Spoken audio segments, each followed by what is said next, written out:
today's world of self-service, it's nice to know that there's still a place where you can sit back and relax. Bennett's Driveway Service, now at Snug, Lenna Valley and Sandy Bay. For more than 40 years, Bennett's Petroleum has been there for all Tasmanians.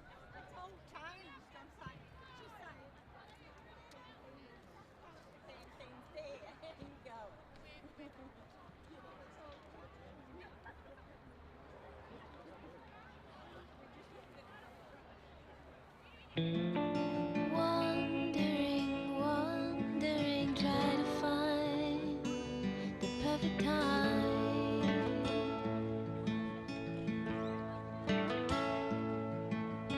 I walked down the line,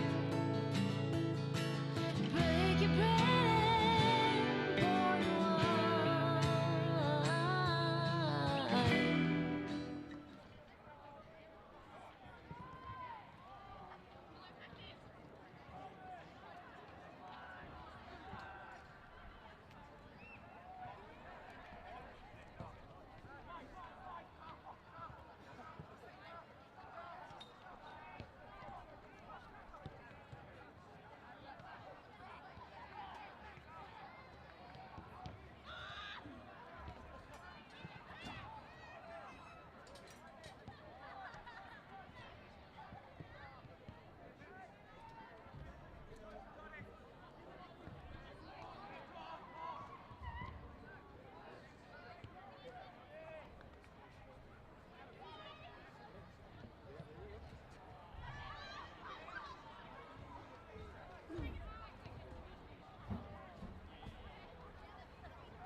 Well, good morning. Just here from North Hobart Oval. It is Tubes Taylor with Duff TV. It's STJFL under 16 versus the NTJFA under 16. Boys rep footy here at North Hobart Oval, streaming to you live across the world, across the universe, thanks to Cripps and Bennett Petroleum. I'm joined in the commentary box by superstar William Leach medalist Darren Perry. Pez, welcome, mate. Thanks, Tubes. Great to be here. Looking forward to watching a really high-quality game. We've got the best kids in Tasmania, under 16, playing. North versus South, there's always plenty in those games, so it'll be a crack at perfect conditions as well at the home of football, North Hobart. Yeah, as you say, perfect conditions. It's a little chilly out there, but once these boys get up and about and they get warm, no doubt they'll be flying at the footy hard.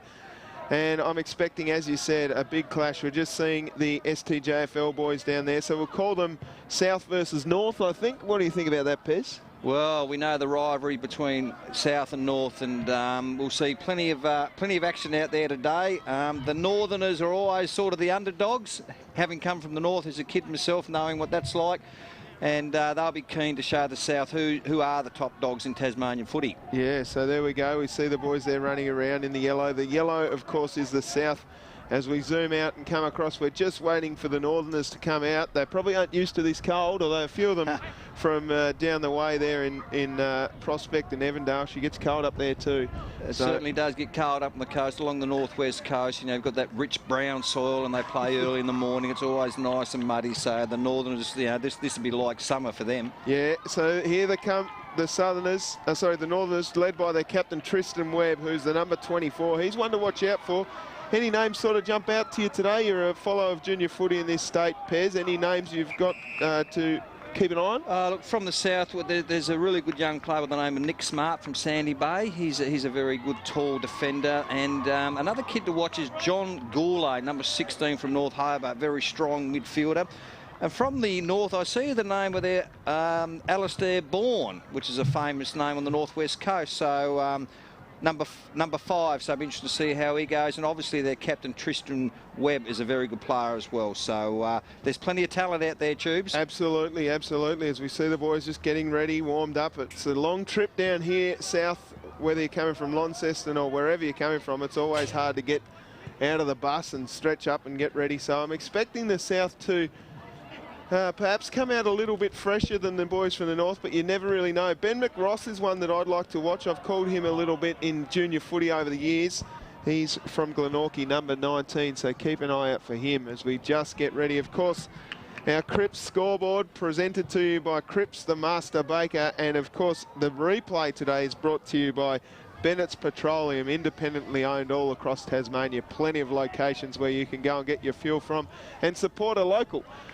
So, not too far away, just a couple of minutes to go before we start this match. Umpires are at the ready. Boys just coming out from their final huddle from the south. And with this game will be underway. Of course, coming up after this, we've got the STJFL and the NTJFA girls under 16 pairs, which is great to see girls footy. It's a growing sport, isn't it? And particularly in Tasmania, there's so many girls playing footy now. It's fantastic.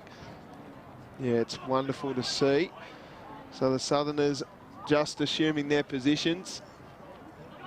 Northerners coming out. It's interesting the Southerners wearing the gold colours, which is normally the NWFU colours from the coast. So, yeah. I think being from around the Launceston area, these boys from the north are in that almost like navy, really nice dark navy blue. Like the blue boys, Carlton, who are going to probably have a win today, Pez, just quietly against the GWS, maybe? No, probably not. Anyway. Highly unlikely. All right. It's great to see some rep footy here at Nth Hobart Oval. About to get underway. The big men will fly. I think that's Rome right up in the ruck for the south. As the siren goes and the clock starts here, first quarter action from Nth Hobart Oval. Big ruck contest, one down away there by Reid. He punches forward again. Here's a chance for the south. They can't get it away. It was O'Neill who missed his handball. Coming out to Fountain, and the kick goes out wide to centre wing. Here's a foot race. It is one out there by Searle. He throws it on the boot, kicks forward. It was a scrubby one inside 50. A quick handball, missed the mark. Unfortunately, Carter couldn't get a hold of it, so it'll be cleared by Bourne. That's your man. As he kicks out wide, will it stay in? No. And we'll see a boundary throw in right in front of the George Miller stand. Good start by the South. Dan Searle, the kid from Lauderdale, certainly got plenty of toe clearing the ball there. He actually broke clear and probably could have steadied it a little bit more to make sure of his kick, but gee, looks a likely type. Ruck contest on the centre wing.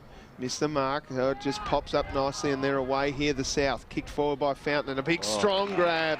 Jordan Lane. That's a good clunker. And we'll see that on the Bennett's replay, I'm sure. That was a great contested mark inside 50, Pez. Yeah, look, he was too deep and used his height to advantage, which you'd like to see with a young fella. He stood tall, put his arms right up, and that was a really good one-grab contested mark. He's a big lad. He's huge, isn't he? Yep. Like Jonathan Brown. So Geordie Lane, he'll kick from about 40 metres out. Slight angle. Lovely Beautiful kicking kick. style. But he's sprayed it and it's gone through for a behind. So the Southerners on the board early, but just the minor score. Taking the kick out from fullback. Be interested to see how they move this ball. Big long kick outside 50. It just gets a hand on it, rolling over the back. Coming down now into the middle. Kicked forward there by the south, but scrappy stuff. Northerners get a hold of it through this man Parry, who gets collected high. That'll be a free kick against Jack Adams, the Brighton boy. Kicked long. Bit of a scrubby kick. It bounces up into the arms. Trying hard down there is Ronkin, and he's been caught holding the ball, so the free kick will go to Leo Fountain from centre wing. Up to the true centre half forward position. Oh, coming out and taking a beautiful grab was that man down there. I think that's Adam Graham. He kicks long, and there he is again. Jordan Lane. Gee, keep an eye on this boy. This boy little can high five. play. Sign him up. Let's get him to Collingwood. He's a beautiful leading forward, isn't he? And one thing I've noticed with the Southern boys, they are hitting up to the kicker. Their leading forwards are presenting very well. Well, Now, Tubes, Duff up here on the camera. oh, hey, We've Duff. got a technical problem here today with our replay, which we'll sort out at quarter time. Yeah, sure, okay. So here we go, Jordan Lane. coming through. He's a beautiful kick of the footy. He missed his first one, and that is through the middle. So he has hit the Cripps scoreboard, and the South really hit the ground running here, Pez. Look, they have. They've got dangerous forwards and they're doing a little bit better at the stoppages. Their hands are quite clean. But when you've got two leading forwards up there, particularly as good as what these two kids are, it's very hard to stop. And yes, young Jordan Lane, his ball drop is just faultless, isn't it? His kicking style is copybook. Well, he took that mark running flat out too, and to take those marks on the full speed with the arms extended, that's really tough stuff to do. He's a talent for sure. Southern Storm boys from down Huon way. Caught holding the ball there, so the free kick will go to the captain Webb. He'll look to pump up his charges, just chips it forward. Trying hard down there. The Southerners with the numbers. One of the Northerners fell to ground. Here comes the box head with Kobe Moore. He's got a hold of it. He just spreads it. No left foot there. But they're on the Cripps scoreboard now. They are just 6 points behind. Bit like that number 9 with North Hobart back in the day. Never kicked on his right foot, did you, Pez? Didn't have to, Duff. That's right. Too quick. So it is 1-1-7 playing zip 1-1. Our scoreboard here will just fix that issue there. It says -5. I don't think you can be negatives here in AFL footy. So the Southerners to bring it out. Had got his pressure kick away. Flying high. That's a good strong mark there. Yeah. At half forward. Chipping the kick forward. The big man came out and took another strong mark. Could this be back to old school footy? As Declan Boyd, no, that is Ned Carr in the 131. Well, gents, it is old school footy, because look at this. Down the other end, you've got players in positions down here. It's fantastic. Yeah, wonderful to see.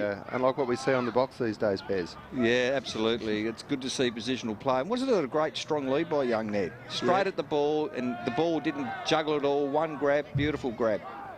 He comes in, beautiful kick long, but it's just sprayed. Didn't make the journey and got hit over the line for a rush behind. Yeah, leant back on that kick a little bit. He probably just needs to get on top of his kick, but he looks a likely type as well. So both sides have got good marking forwards. Yeah, he's a big, strong lad down there, Ned Carr.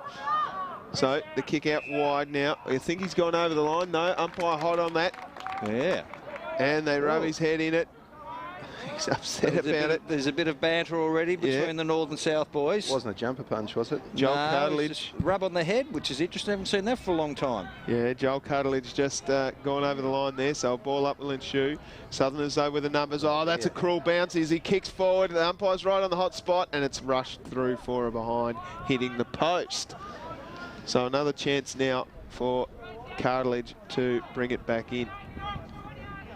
Beautiful kick out wide, finds his mark in the back pocket.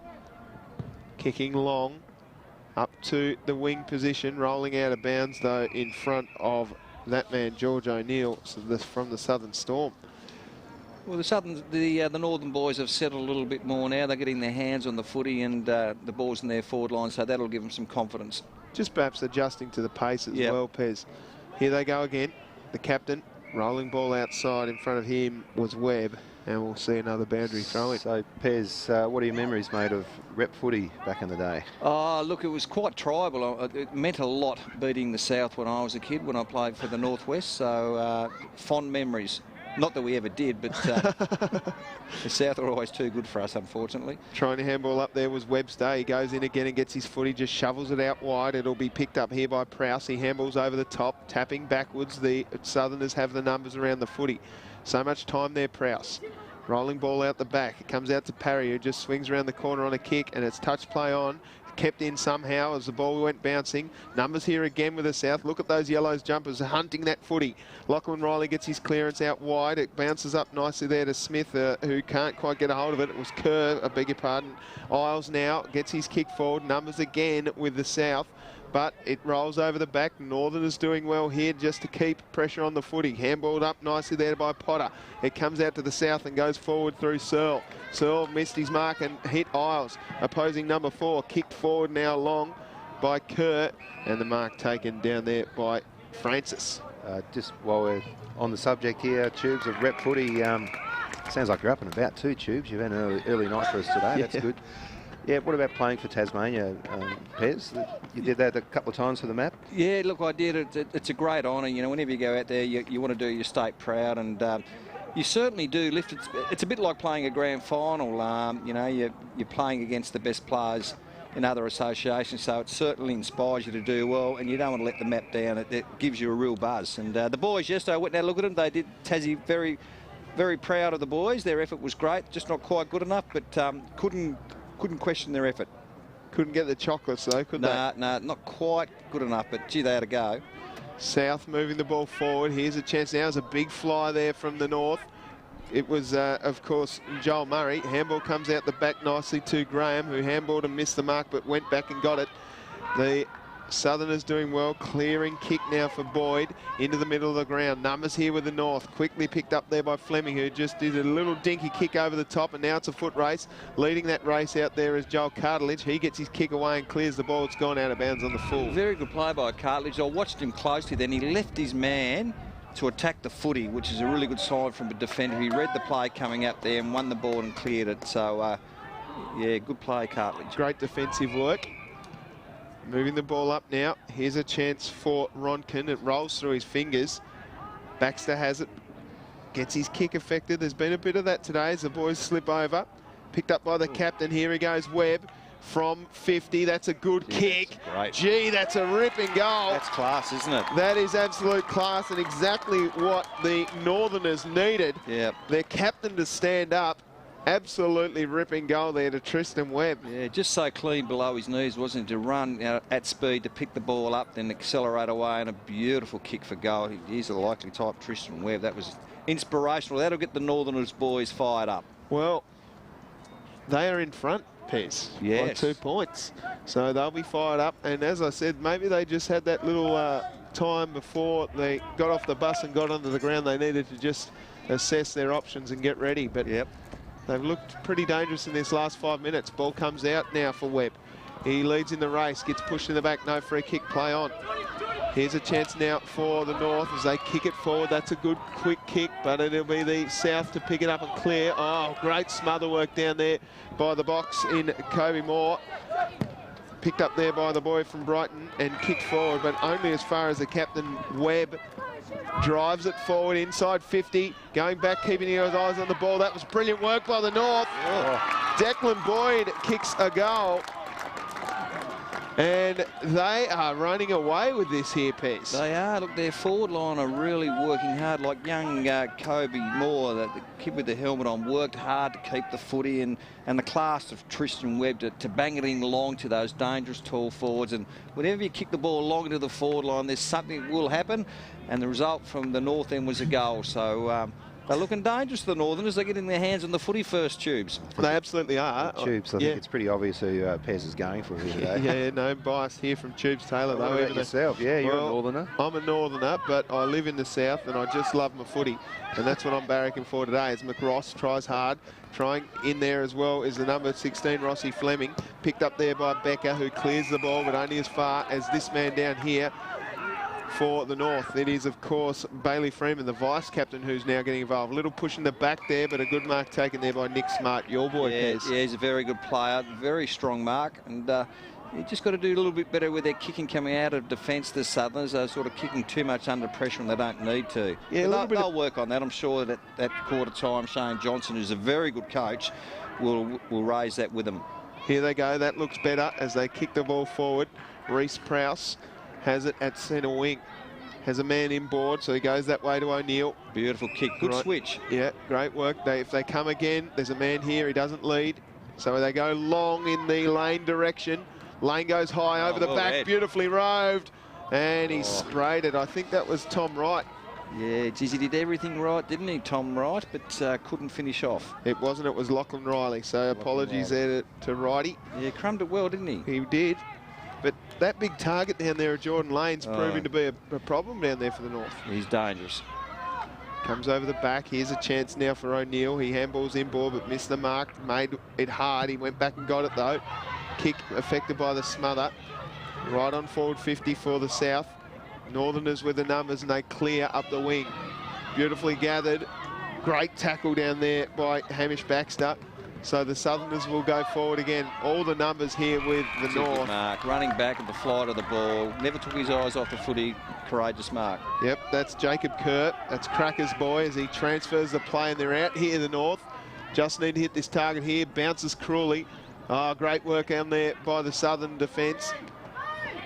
Jumping on the footy down there, of course, is Jakey Smith. Picked up and cleared by Parry going forward. And almost a strong mark down there to Ned Carr. Went back up and got a tackle, though. Here's a chance now for the box into Kobe Moore. He gets wrapped up in a tackle. Umpire says no prior. He nearly lost his helmet there, didn't he? Yeah. We do like the man in the stack hat out there, Kobe Moore. Looks a bit like Danny Clark. He does. Tap forward. Got his hands free somehow, did Francis. But he's wrapped up in a quick tackle. Carl Glindana has Good it hands. now. Ooh. He's going to get it back there. No free kick. Ross Fleming picks it up. Granada goes again. Just scooped it out there, the Southerners. Look at this. There's the defensive work down there by the Northern boys is great. And Jakey Smith tackles. She's pretty tough in hard. the clinches there, isn't it? The tackling and the pressure from both sides is really good, and it's a hot footy at the moment. Good spirit in the game. Good feel about it, Pez. Yep. Becker gets his kick forward up to centre wing, but it's gone out of bounds on the full, and the free kick will be taken down there by Crackers Kurt. Yeah, we'll call him Crackers, won't we? Surely. Crackers, of course, Pez is a 300 gamer with Winnalea. Winnalea, up the Scottsdale area. Yeah. Territory, yeah. A few cows up there, up on the dairy. Yeah, he's a dairy farmer. So Kurt, that's a great kick. Missed the mark though. Lamprell has it, handballs over the back. Oh, great tackle on Jackie Adams. Yes. And it'll be a free kick going the way of the North.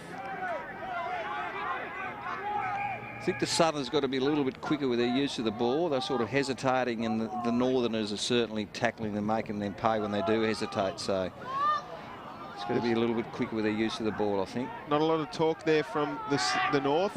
So the South will clear. Oh, their smothering and pressure work's been immense as Oliver Reed goes around the corner, but it hits the post. It's gone out of bounds on the full. Just a bit too slow to get boot to ball again, wasn't he? And the Northerners are making them pay. Now, as far as playing rep footy goes, Pez, you've obviously played a fair bit of it. Yep. Oh, that's a horrible kick coming in, and Kobe Moore will take the kick. We'll come back to that as they go up forward again. Oh, big strong fly mark. and a strong mark down there to the South. Playing rep footy. Yep.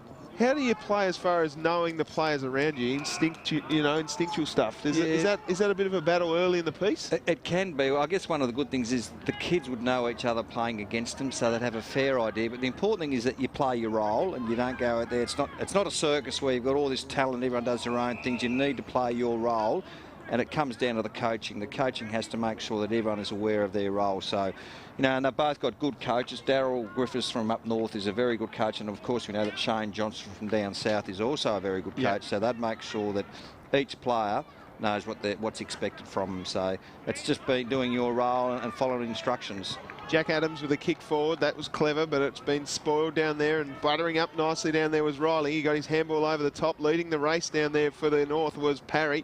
It comes over the back. Here's a chance now for the South as they go bang. Ooh. And it's out of bounds on the full. So a bit of a let-off there for the North. Yeah, they look dangerous when they do go forward south, don't they? Particularly those tours. And good crumbing by young Riley there. Good use of his hands to feed the ball out, which nearly ended in a goal for the Southern boys. Kicking out towards the captain. He kept his feet. Roving over the back nicely. There was Krushka. Handballed off and kicked forward by Bourne. Rolling ball to centre wing. It's the North South who will get the ball forward. Picked up there by the North. Rolling hard there was Code. Code just threw it though. And right in his eyes was Kobe Moore, who's been chirping fairly early. Playing on very quickly was Parry. Parry goes long to the big man over the back. Rolling ball out the back, but McRoss should clear up here for the South. He's got numbers out wide. Oh, let off there because Andy Potter has chopped it off quickly into the middle. And it's just overcooked again, so another let-off for the South. They'll go forward now through Major. He finds his teammate out there, Prowse, who handballs off to Glenada. He goes long and finds his teammate down there in Carter. Carter quickly moving the ball on. Big punch away there by Benny Cox. He butters up and goes again, but it's coming down now to Prowse. Prowse handballed to a man under pressure, and the ball goes out of bounds in front of Prowse, and we'll see a ball in. What's in the back of that boy's hair? Oh, it's his hair. Yeah, little top knot. Yeah. Yep. There's another one. Not man sure. bun. It must be contagious. Would not have had that back in the 80s with Darren Perry. Oh, we had the mullets back then. You'd be a target. Yeah, you'd be ripping mullets out everywhere. Yep. Here come the South again. It's picked up nicely there by Searle. He got his kick away, rolling out the back. Good Shepherd laid there by the South. Kicking forward now is Prowse. Up to the big men down there. A little bit of push work. It comes over the back. Oh, bounces cruelly. And it's picked up nicely there by Lane. And he kicks his second. He's hit the Cripps scoreboard. And it is 2-2-14. Plays 2-3-15 with about a minute 30 left in this term. Sort that replay. Yeah, we'll get that sorted. We'll sort it out for the viewers there at home. And yeah, nice little build-up by the South. They really needed that one, Pez. Yeah, they did. As I said, when they go forward because of their tools down there, the South looked dangerous. But North were control on the ball, but South got back into it. It's really a game of a bit of turnovers, isn't it? Use of the ball is so important. And some of the kicks haven't hit the target, so it's give the opposition an opportunity to move forward. And that's what happened the last time with South. So it's so even. It's going to come down to the wire, this game for sure. Yeah, Webb's done well here. He's butted up to his other kick. Coming through hard at the footy there is Reed. He got his handball away, but it only went as far as Wild. Wild kicks forward up to centre half forward. Trying hard down there is Leo Fountain. Can't quite get a hold of it. I beg your pardon, and it's not. It's Carter with his hair over his number. Looks like a 1. It's picked up by Prowse. Prowse out the back. Coming now the Southern Storm. Carter goes in hard, trying down there, maybe a free kick to the North, nothing doing. If Webster tries to get his kick forward, and the South have the numbers, so they get their kick forward, but it's all about the North down here, and clearing there is Freeman for the North. But chopping in beautifully is my man McRoss. Don't mind the look of him. That's a better kick. Mate. Finds a teammate right in the centre of the ground. Southern coming hard, and the mark taken there by Lockie Riley from Clarence, and he'll go back from about 40 metres out and have a shot on goal, I would have thought. In fact, he will after the siren. So to put them in front or tie, it is Lachlan Riley. Bronx cheers from the girls from the North, and it's not made the journey, so it will end with a 1-point margin here in favour of the NTJFA. 2-3-15 up against the STJFL 2-2-14. Goal kickers for the STJFL, Jordan Lane with 2, and for the NTJFA it was Tristan Webb with 1 and Ned Carr with 1. How did you see that quarter, Pez? Yeah, look, it was a great standard, wasn't it? The boys are up and about. Both sides have got really good tall forwards. So, it's, you know, there's going to be a bit of a battle of the back lines. Midfield, I thought, was quite even. I thought both sides had their fair share of the ball. So, look, a really good contest. I guess it's the side that's going to use their ball, use their skills properly. Don't create turnovers. It'll get up and win the game because they're so evenly matched. Absolutely. So we'll be right back with the second quarter from North Hobart Oval. It is rep game footy here between the STJFL and the NTJFA under 16 here on Duff TV, brought to you by Cripps, the Master Baker, and Bennett's Petroleum, with all of their locations across Tasmania. We'll be right back. We'll just have a quick break. Second quarter in just a few moments.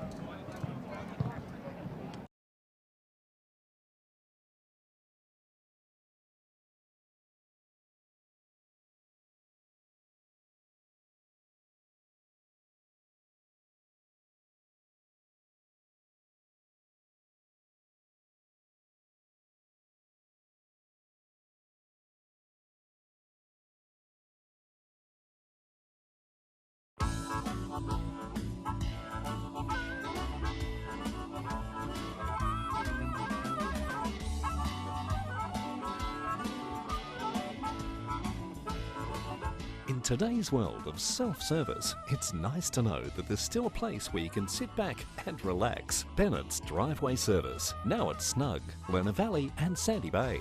For more than 40 years, Bennett's Petroleum has been there for all Tasmanians.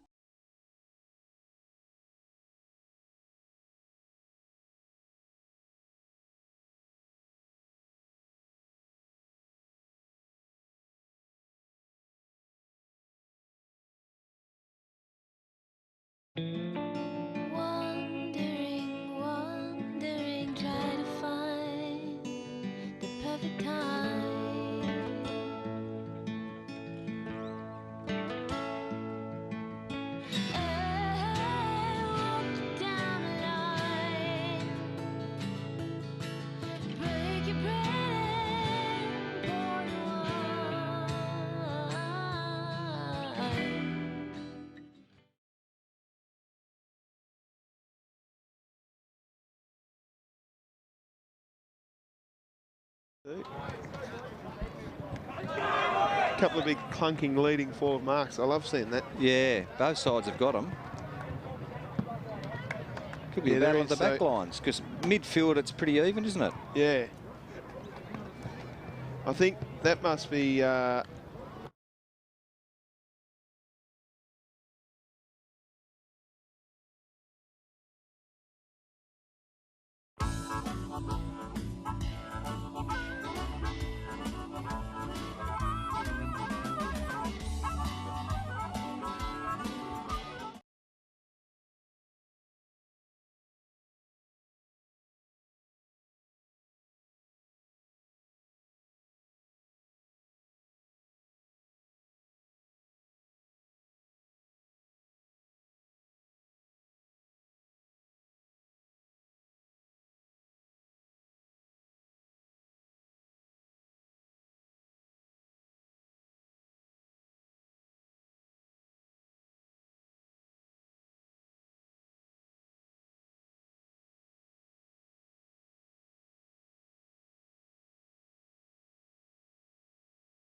Second quarter here from North Hobart Oval, STJFL versus NTJFA, boys under 16, and we've got a real match on our hands here, Pez. We sure have. It so even the first quarter. It's going to be interesting to see who kicks away in the second quarter, if any side does, but great opening quarter. Brilliant contest out there by the two number 3s, Parry and Riley, and the ball's kicked forward again by the South, but it will be the North who take the mark through Connor Griffiths. Griffiths from the back pocket, moving the ball straight back up the line, kicking it out towards the George Miller stand, and it rolls out of bounds, and we'll see a throw in. Play tends to find its way to that side of the ground much more. Pez, you played a lot of footy here at North Hobart Oval. Tell us why. Oh, I don't know why, but people seem to want to go at that side of the ground all the time, and it's really the dead part of the ground. To score goals, you need to come through the middle or the terrace side. It's just so much easier kicking for goals, but it's a good place to defend out that side. Oh, it's another one. Yep, a ripper goal there to Adam Graham. The ball came in beautifully from that boundary throw-in, and I'm not sure who it was that kicked the ball in, but it was a really dangerous kick, and we'll see that here. Hopefully we've got the Bennett's replay up and running again. But unfortunately, so we'll have to come back to that in just a few moments. But the goal was scored down there by Adam Graham from Kingborough. So the South now in front by 5 points. Ball up. Big ruck contest, punched away there by Rowan White. Picked up, though, by the North, and there goes Rowan White again as he kicks the ball forward. Trying to trap the footy was Gourlay. Your man. It's picked up, though, by Prowse, who's played all right so far this term. Lane down there now, and it bounces out of bounds. He's had a good game, young Prowse, hasn't he? Yep. Goes hard at it, good skills, and he's a real competitor. Absolutely. So right in the forward pocket now for the South. Ruck contest by Boyd, beautiful work, tap forward, Boyd gets his kick away, but it's coming straight back. Rolling ball out to half forward for the South, but they get their handballs up nicely, and Kerr will clear the ball for the North. Stays in somehow, it's picked up by Isles. He gets his kick forward again. Rolling ball down to the half forward line. How quickly it transitions. Picked up nicely, and he followed it up beautifully. Great snap in there by Dan Searle. Big tackle here at half back, and it should be a free kick going the way of the South. It'll be Sam Becker from half back. Oh, that's a terrible kick off the boot by Becker. Nice work down there by Isles. He goes in hard and gets the footy again, but his handball missed the mark. Picked up by Becker again, who butters up nicely and kicks forward. Here's a chance now for the South. Beautiful work out here to Searle. Searle's trying hard. He's got a couple to beat, though. Does really well. Get up the handball. Nice work. Kick forward now by Wright. Going down there and coming over the back beautifully there was Riley, but leading the race is Will Robinson. He gets his kick forward up the wing. They've got numbers out here as the umpire slipped over and the ball goes out of bounds. And we'll see a boundary throw-in again. Just use of the ball's probably letting both sides down a little bit, Tubes. They've certainly had their opportunities. The Northern boys going forward then, just skill level, just let them down a little bit. But their effort's been excellent. Big tackle. And we will see another ball up. Young Jordan Isles from the North, number 4, is a likely type too, Tubes. Yeah, his effort and his running and his ability to carry the footy. Yeah, he's really run forward a couple of times and followed up his kicks. Yeah. And that's instinctive, I reckon. Yep. Big tackle, didn't have the ball, so it'll be a free kick going the way of Webster. Xavier with a Z, by the way. Kicking up to the half-forward line, chipping in. The Southern boys get their clearance through Sam Major. Picked up nicely there by Gourlay. Out wide, they've got time here, the South. Picked up by Wright. Driven forward, but a kick in hope, really. It's going to come off if Cooper Pace can get a hold of it. North with the numbers. Cavalry arrives. Picked up and cleared there by Graham. Griffiths, sorry. Brilliant tackle out there by your man, Isles. The tackling's been a feature from both sides, hasn't it? You know, it's a disciplined tackle. It's low, it's at the hips, nothing high. It's been a real feature of the game, is the tackling from both sides. Tap one down. Comes out to Riley, but it's gone out of bounds according to the umpire. And we'll see another boundary throw in. Breeze has picked up here, boys. Yeah. Is it favouring any end at all? Oh, he's going across the ground by the looks of that. Right, yeah. Maybe that pocket, actually. So expect the ball to spend a fair bit of time down in this area. Oh, good hands, good vision. Picked up, cleared. They've got so many numbers around the footy. Here's Adams going around the corner for a behind. So one straight goal, the difference here. 5 minutes gone in this first term. I notice actually, Pez, that the counter, the time clock now is counting up where it was counting down in the first term. So interesting. Yes. Here goes your man Webb, kicking long, up the wing, finds the box. That's down what they've there. got to do. They've got to use the ball better going forward. And Tristan Webb was excellent use of the ball. Good vision, good skills. Found more at half forward. Has a man running. Gets called to play on. Oh, he got sharked. Play on was the call. Here they go now, the South. Through that man in Nick Smart. His kick missed the mark, but it's coming out okay to Graham, who drives it forward in towards the little man there, Riley. Riley's going to have a chance here to rove beautifully. Has a man running, handballed up, missed the mark though. That's going to be a problem as the ball comes forward again, down towards Griffiths. Kept out of bounds, and we'll see another boundary thrown in this forward pocket. So a great spot here for the South. Yeah, a little bit of fumbling out there, and I think maybe because of the wind and the pressure that the opposition's putting on, but they just need to be a little bit cleaner. The Southerners going forward, just a few opportunities that they've let go by. Well, that's good work by number 11. Went hard at it. That is George O'Neill, of course. It comes out to Adams, who goes one way then the other, then gets his kick forward, but it's chopped off nicely there by Krushka. Krushka, now that's a Scott-style name, isn't it? I think so, yep. Found Isles.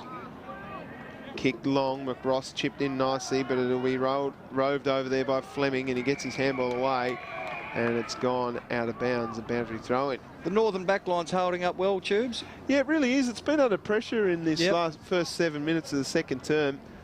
So, doing really well down there, led by Connor Griffiths down there, of course, and the vice-captain, Bailey Freeman. Yep. McRoss gets a tap forward. Trying hard down there was O'Neill. Isles up to his teammate, kicked forward in hope, and coming out to take the mark nicely is Hamish Baxter from centre wing. Switches the play into the middle of the ground. Numbers here with the South. But, nutmegged one of them. Tom Wright kicks it forward.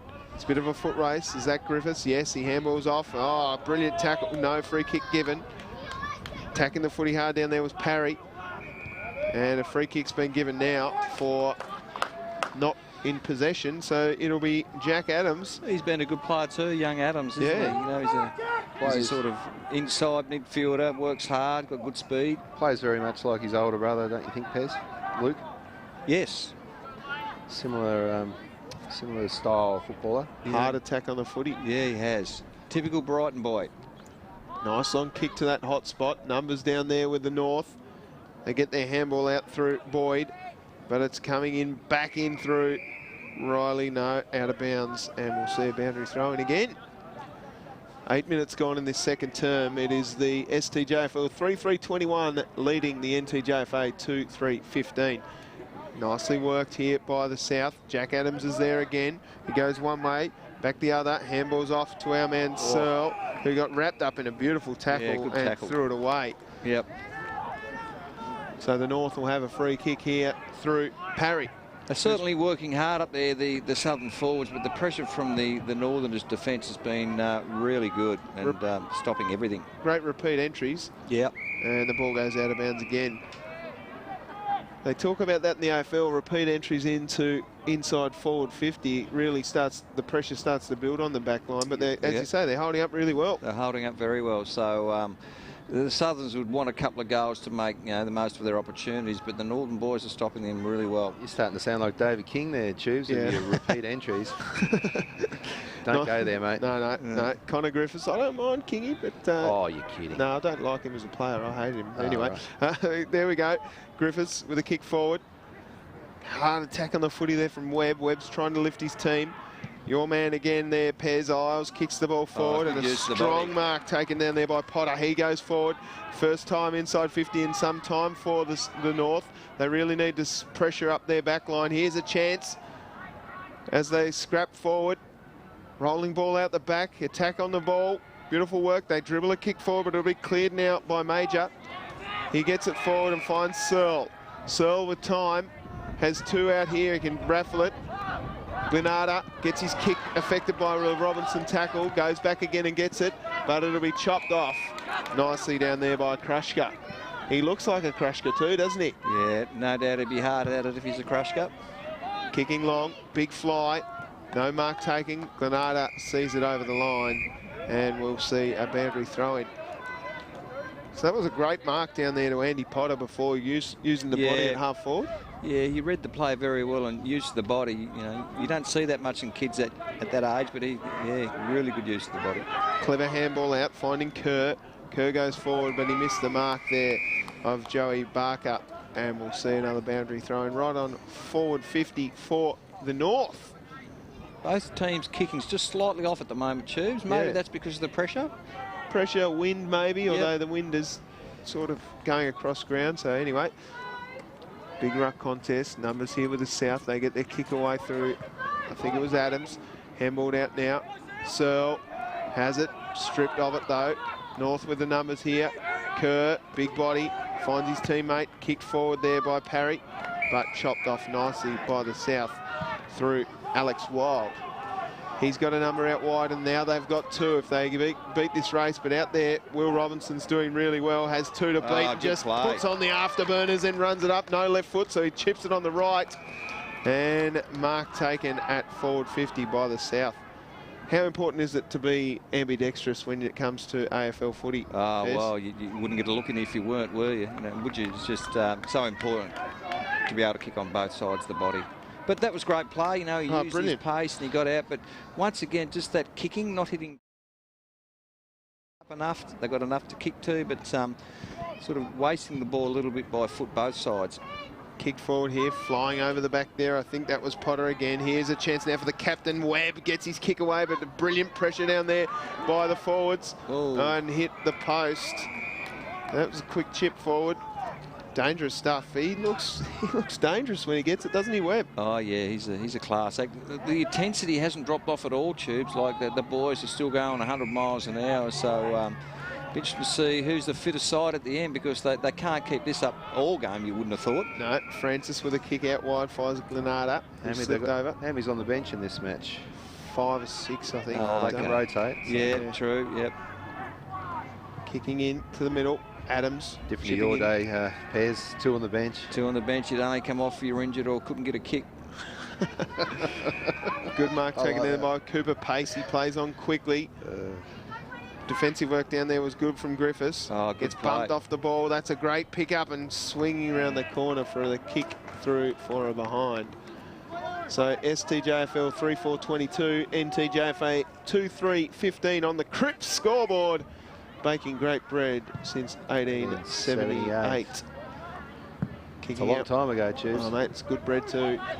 Oh, Williams loaf, I love that stuff. Kick forward, marked here on the wing though by the South. Hamish Baxter has it.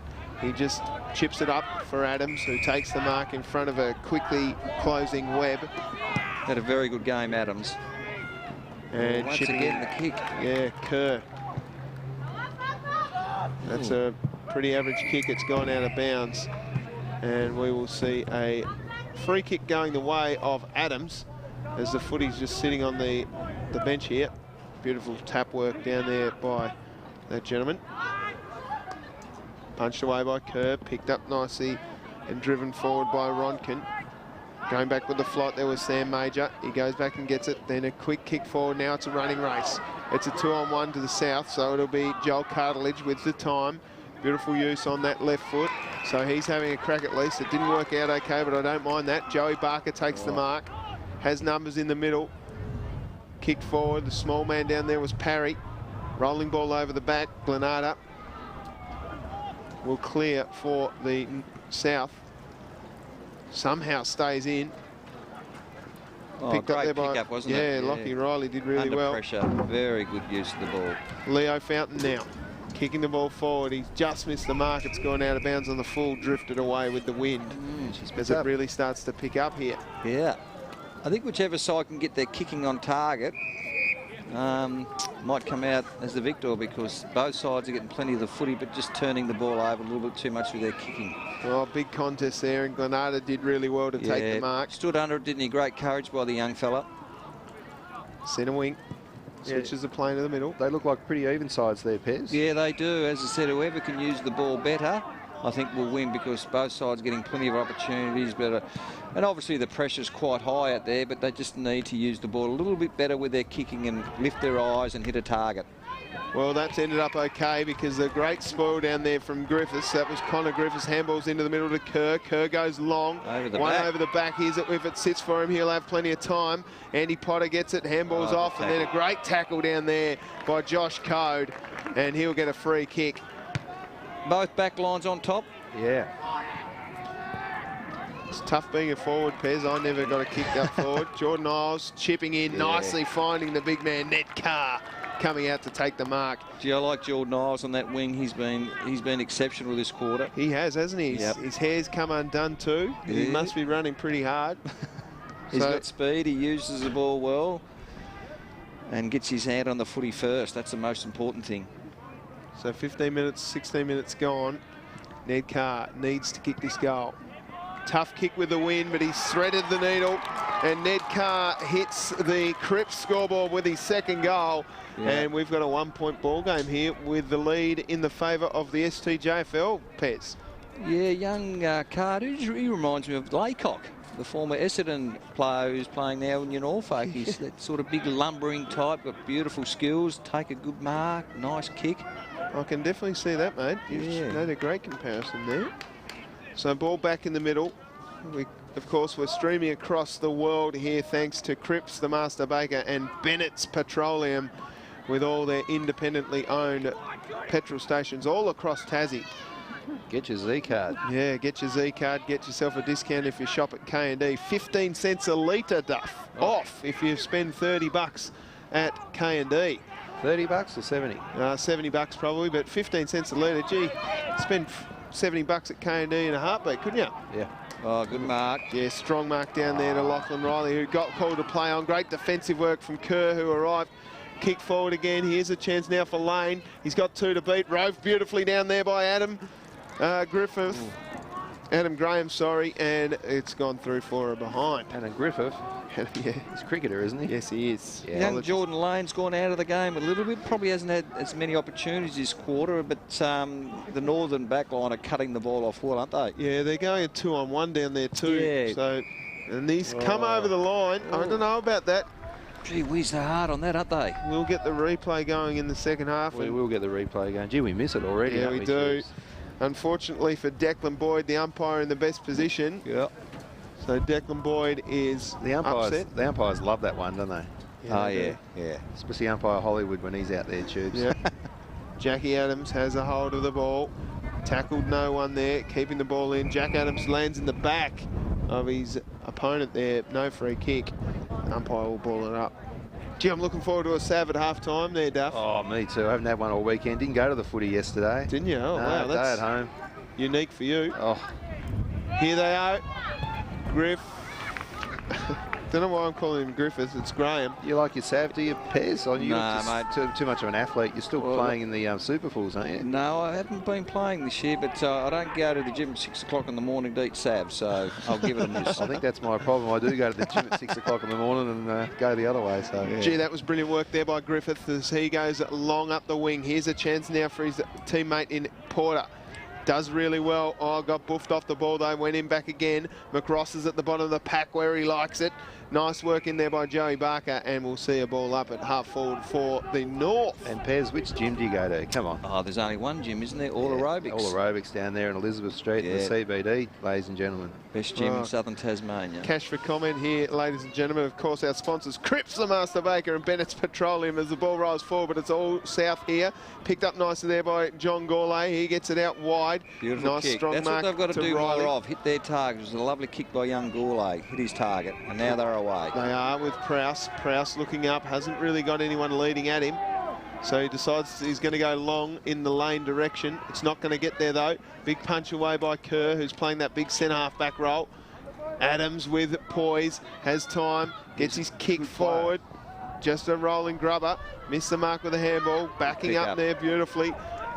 Time here for O'Neill if he gets around. Has a man in the middle and the kick goes over the head as the Yeah. siren goes here in the second term. It is the STJFL 3-6-24, leading the NTJFA 3-3-21.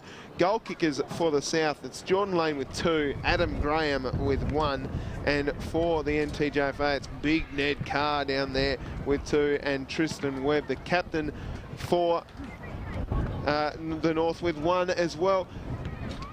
Great half of footy here, Pez. Yeah, look, a great half of footy. Both back lines probably on top. The South had plenty of the footy that quarter, but going forward, their whole forward line was a little bit congested, and I think that suited the Northern boys. They could close it up a little bit, so there weren't too many loose players, South forwards. So the Southern forward line just got to structure their forward line a little bit better, so there's more space for the big fellas to lead into. And the Northerners have been terrific. They're really hanging in there. They look like they're not quite at the level of South, but geez, you know, they're winning the contested balls. Their captain's been absolutely outstanding from Tristan Webb. Jordan Isles on the wing. Yeah. So the Northern boys, you know, they're a real chance to win this. You know, there's only 3 points in it, so it's going to be an interesting third quarter to see, you know, how it opens up. Yeah, so a big second half of representative football between the STJFL and the NTJFA here from North Hobart coming up in just a few moments. Stick around for the second half here on Duff TV, brought to you by Cripps the Master Baker and Bennett's Petroleum. We'll be right back in just a few moments.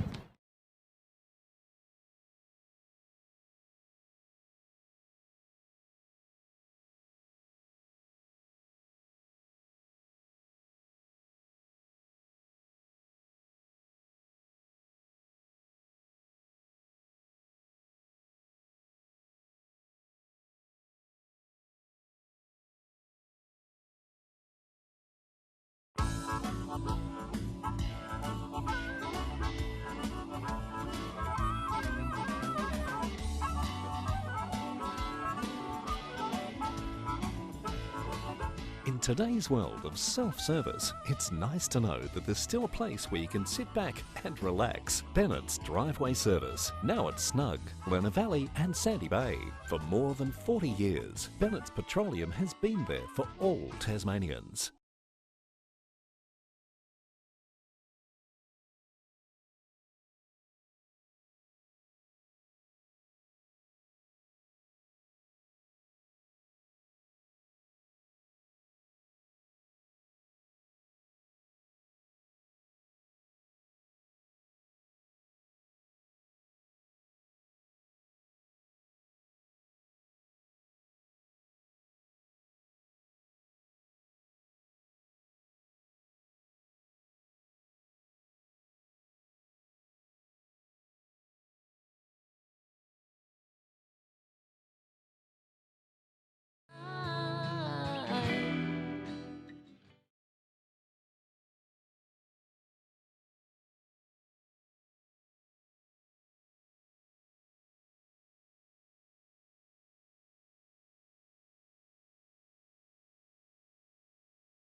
In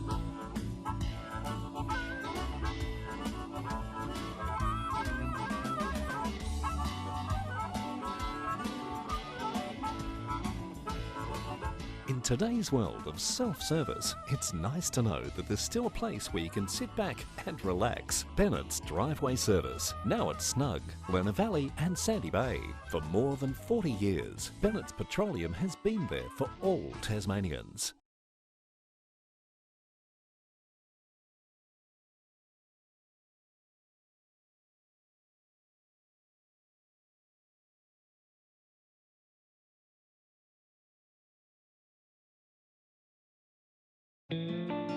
Wandering, wandering, try to find the perfect time.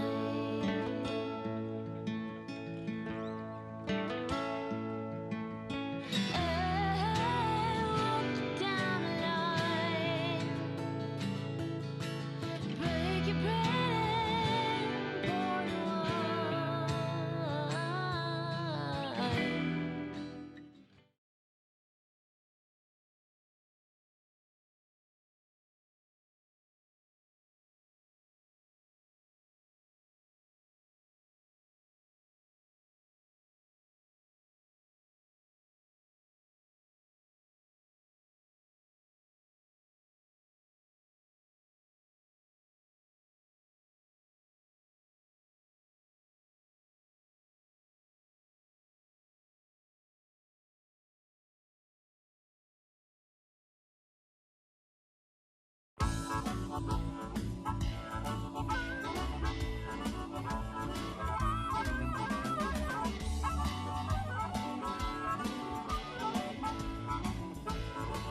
In today's world of self-service, it's nice to know that there's still a place where you can sit back and relax. Bennett's Driveway Service, now at Snug, Lerner Valley and Sandy Bay.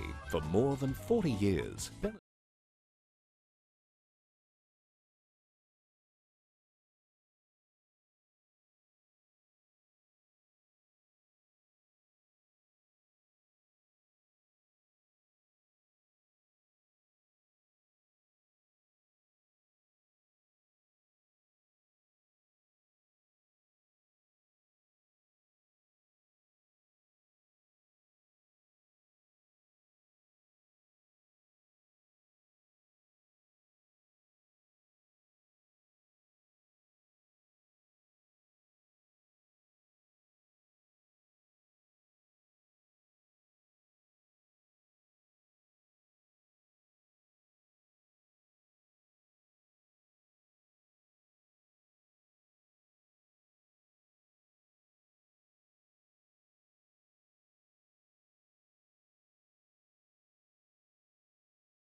In today's world of self-service, it's nice to know that there's still a place where you can sit back and relax. Bennett's Driveway Service, now at Snug, Lerner Valley and Sandy Bay. For more than 40 years, Bennett's Petroleum has been there for all Tasmanians.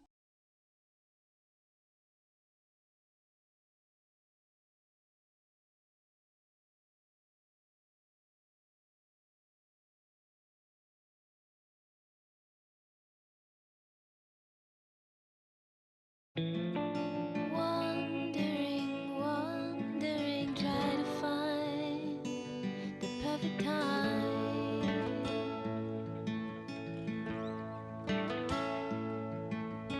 I walked down the line, break your bread and pour the wine.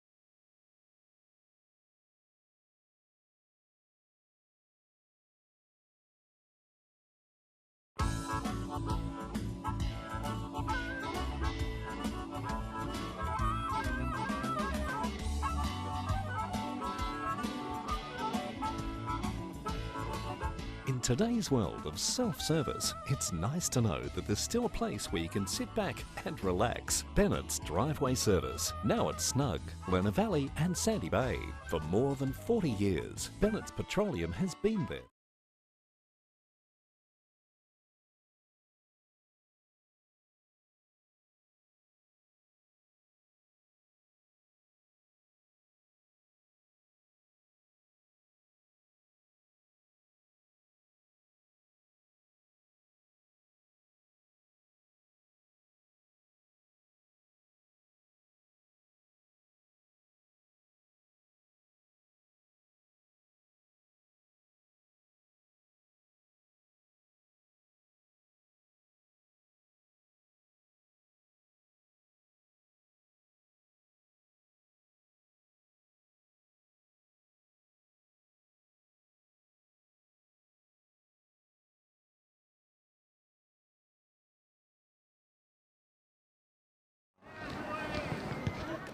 Well, welcome back, ladies and gentlemen. It is just on halftime. Third quarter about to start here with this representative game between the STJFL under-16 boys and the NTJFA under-16 boys. And we've got a bit of a game on our hands. Only 3 points separates these two sides with the South in charge. Darren Perry, Pez, how did you see that first half, and what are you thinking is going to happen in the second half? Yeah, look, it was a fantastic first half of footy. The pressure from both sides was really good. Look, it's so even, it could go either way. I think that the Northern backline that quarter were tremendous. The South need to open up their forward line a little bit better and use Jordan Lane, their tall forward, if they're going to win this game of footy, because he's a very dangerous player. But the Northern's pressure's been really good. Their forward line's been really good as well. Big Ned Carr up there, the full forward, you know, he clunks them and has kicked a couple of nice goals. So I guess whoever can get their kicking on target, because there's been a lot of turnovers by foot, I think will win the game of footy. But it's so even, it could go either way. Of course, hello to all those folks out there streaming across the globe here, thanks to Duff TV, and of course our sponsors, Cripps the Master Baker and Bennett's Petroleum, with locations all across the state. And we are thankful to our sponsors for being able to stream. I saw some people up the canteen before watching on their phones, so they're here at the ground streaming on their phones as well. I don't know why they would do that. That's crazy. But anyway, that's the way that people are these days, isn't it, Pez? It's great that the Northern people can watch it live streaming. Technology nowadays is amazing. So third quarter about to get underway. As you say, I think the big forwards may, if they can turn it on and get their kicking right through the midfield, the big forwards may own this game here today. There's the umpire. Bit of niggle there from, of course, Kerr up against, I think that's Reece Prowse in there. He's had a very good game, young Reece Prowse, hasn't he? Look at Kerr, he's a big unit. He's a dairy farmer. He is a dairy farmer. He would have shifted a few calves around and all that sort of stuff. So we're away. Third term underway here at North Hobart Oval. Big ruck contest in the middle. One down. Kerr got a hand on it. Out towards Webb. Kicking long down in the direction of the big man Carr. And Ned Carr just read the ball beautifully and took a great grab. And I think we've fixed the replay, so we may see a replay of that mark. There we go. Once again, Webb getting the ball out of the middle. He had an excellent first half, and he's been a real good player for the North. Probably their best, I'd say. You've got to love the big unit up full forward. Oh, yeah. So we will go back. The Laycock look-alike. Oh, So he sprayed the kick too. Geez, they needed that. Would have given them a lot of confidence. Would have, wouldn't it? Big clunker. So they need to lock it in, but it's going to be brought out here by the South. He has a bounce in the forward pocket, in the back pocket, sorry. Runs it all the way to centre wing. Big fly over the back, rove beautifully by Adams. Adams gets his kick affected by Griffiths. Goes again, and Griffiths tackles hard. And the umpire says, just ball it in. Thanks, fellas. Hey, Pez, I'll say it again. It's amazing how these two Adams boys they look and play like each other. They do, don't they? Only 2 years difference in age. Yeah, no, both very good players. Young Adams has had a great game. Yeah. He's going hard at the footy again, but Parry was there. Parry goes in hard, who's had a bit of it again. There's Webb, of course, who's the captain, tapping it into the middle. Coming through hard there was Searle. He gets it on the boot and kicks it forward. Almost a strong mark down there, but he batters up and goes hard, does Freeman. He gets his kick away. It's to no one in particular. Roving under the back there was Webster. Webster with a couple of yards on his opponent that gets the cruel bounce, and it's picked up there by Wright and driven forward. Freeman's been very good in defence for the North, hasn't he? Once again, coming through there, stopping the attacks. Been a great player for him. Right on cue, he picks it up. Tries hard down there to Reed. Goes in and picks it up. McRoss gets his kick smothered though. Pressure's just been immense, and as we see it there, incorrect disposal, no free kick given though. And the umpire will ball it up at centre wing. Geez, you're on song today, Chips. You must have had an early night last night. Oh, I went down to the winter feast here for Dark Mofo. It was great fun down there, but yep, pretty early night, mate. Expecting a baby in September, so trying to tighten my life up. Oh, isn't that going to change the dynamic for you? Get to sleep now while you can, Tubes. That's what everyone's saying, but I don't believe in it. Anyway, we're back here, centre wing, ball up. Big punch away by the North ruckman. It picked up by Adams, who just dribbles a kick forward, but it should be picked up and cleared here by Isles, who's been very, very good. Kicks it long into the side forward 50. Now the numbers here with the North. Handballed over by Ronkin. He missed the mark there. Got pushed off it. Quick pick up by the South. McRoss is in the way. He gathers, goes back one way, then gets his handball off to his teammate down there in Smart. Yep. And a free kick going to Smart. No, Adams, is it? Yeah, it is. I'm not sure what that was for. In the back. All over him. Searle. I think the Northerners need another nippier player up in the forward line. They just look a little tad slow with all the big fellas up there. Would you agree with that, Tubes? Yeah, I They think need so. Someone to crumb a bit up there deep in their forward line. 'Cause it's going up there a bit, but at ground level, they're not making the most of their opportunities. Just missing the mark with their handballs as well, Pez. So here's a chance now for the big man one-on-one lane. He does well to make the right position, goes one way then the other. Beautifully corralled there by Boyd. It's picked up now by the South. Quick, clever kick and a little dinky kick around the corner. Eddie Betts style down there. I don't know if I agree with Brilliant goal. that approach there, but it's worked. Well, they must practice that because they're all kicking goals that way now. I think it was Tom Wright down there, folks, that kicked that Tom goal. Wright. That was excellent. He knew exactly what he was doing. Or was it? Yeah, it's Tom Wright. Great goal. Beautiful goal. And that's the advantage of having those small, nippier players at ground level that can crumb and pick those balls up and kick goals. And you need some small fellas up there, particularly when you've got good, tall marking players. If the ball comes to ground, someone has to be there to clean up. Like an oracle, you predicted that almost, but you just said that the North needed up their end. So maybe they can learn from this. Here comes your man Isles. He's gone hard at the footy again. Beautifully worked forward up to Potter. Potter kicked forward, and the mark taken down forward by Webster. Back yourself, son. Go to the left goal post here, Pez. Yes. Oh, no, he's found one. Nice pass. Yeah, unselfish. And it's Jacob Kerr taking the mark inside 50. Have a kick, Curry's the call. Have a kick, Curry. Look at those boots. His dad would never wear those. They'd be all black for Old Crackers up at Winalea. See how the young fella goes. Got on the wrong side. Oh, big strong mark down there to Carr.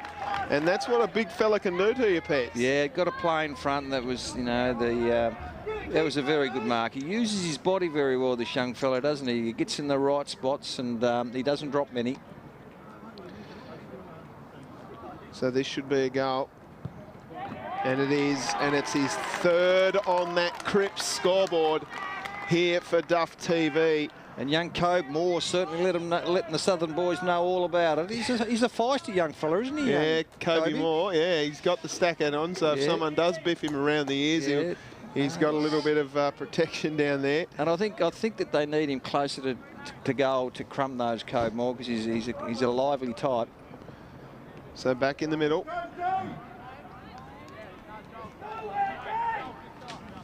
Big ruck contest expected here. It is the STJFL 4-6-30 to the NTJFA 4-4-28. Margin back to 2 points. Right in the middle, kick forward there by Webb. Right to the true centre half position. Here comes your man. There, the box head Moore. He handballs off. Dinky little kick forward. It should be rolling forward. This is dangerous for the South if they just need to clear. Can't quite get a hold of it. Code. They dive on the footy, it's wrapped up, and the umpire will ball it up right inside forward 50 for the North. Well, she's goal for goal. I don't know if any side's kicked 2 consecutive goals, have they? I don't think they have. Yeah. No, she's a battle. It's an arm wrestle. Numbers around the footy for the South. Diving in hard at the footy was Smart. Smart got it out the back. Sproul now. Handball's up to Baxter. Baxter off to Code. Driving the ball long to half forward. Big battle there for the defenders for the North. Stripped of it was Benny Cox. Diving in on the footy, there's Webb. Hard stuff here as Sam Becker goes in hard too. There is, of course, Krushka, and it's gone out of bounds. And we'll see a ball in. It's at that interesting time of the game, isn't it? Interesting stage where who's going to take ascendancy. It's so even at the moment. And neither side looks like taking control, so it's a great game of footy to watch. Free kick's been pulled out. It should go the way of the North to the ruckman. That is Andy Potter. Drives it in low. Coming out to meet it was Carr, but the fist got in there from the South. Ronkin's down there too, picked up by the box in Kobe Moore. Don't know why I've decided to call him box. Anyway, Webb with a big tackle. Nice work there by Griffiths. It comes out there to Becker. Numbers again with the STJFL. They drive it long, but it's a 2-on-1 here. Lane is the one. He gets his handball away. Somehow scooped up beautifully down there by that man in Braden Carter. Trying hard there is Prowse. Prowse goes back and gets it forward. Lane, strong. Good footy. Oh, he's played on. Gee.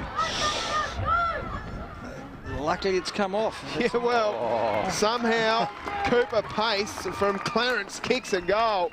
Yeah. And that was very, very interesting work down there by Jordan Lane, Pez. Yeah, look, he's dangerous, isn't he? That one, when he's one-on-one, he's very rarely going to be beaten. And it was a nice mark, but I think he just got a little bit excited and played on. Just needs a little bit more awareness. And lucky to get a goal out of that. But once again, a great mark by young Jordan Lane. He's very dangerous when they get the ball up to him quickly. Great work on the Bennett's replay there. We saw that. So Cooper Pace gets his first and extends that lead out to 8 points to the South. Back in the middle. Here he goes again. He's been fantastic in those centre clearances. Reads the ball so well off his ruckman, doesn't he? Yeah, he does. He's a class act.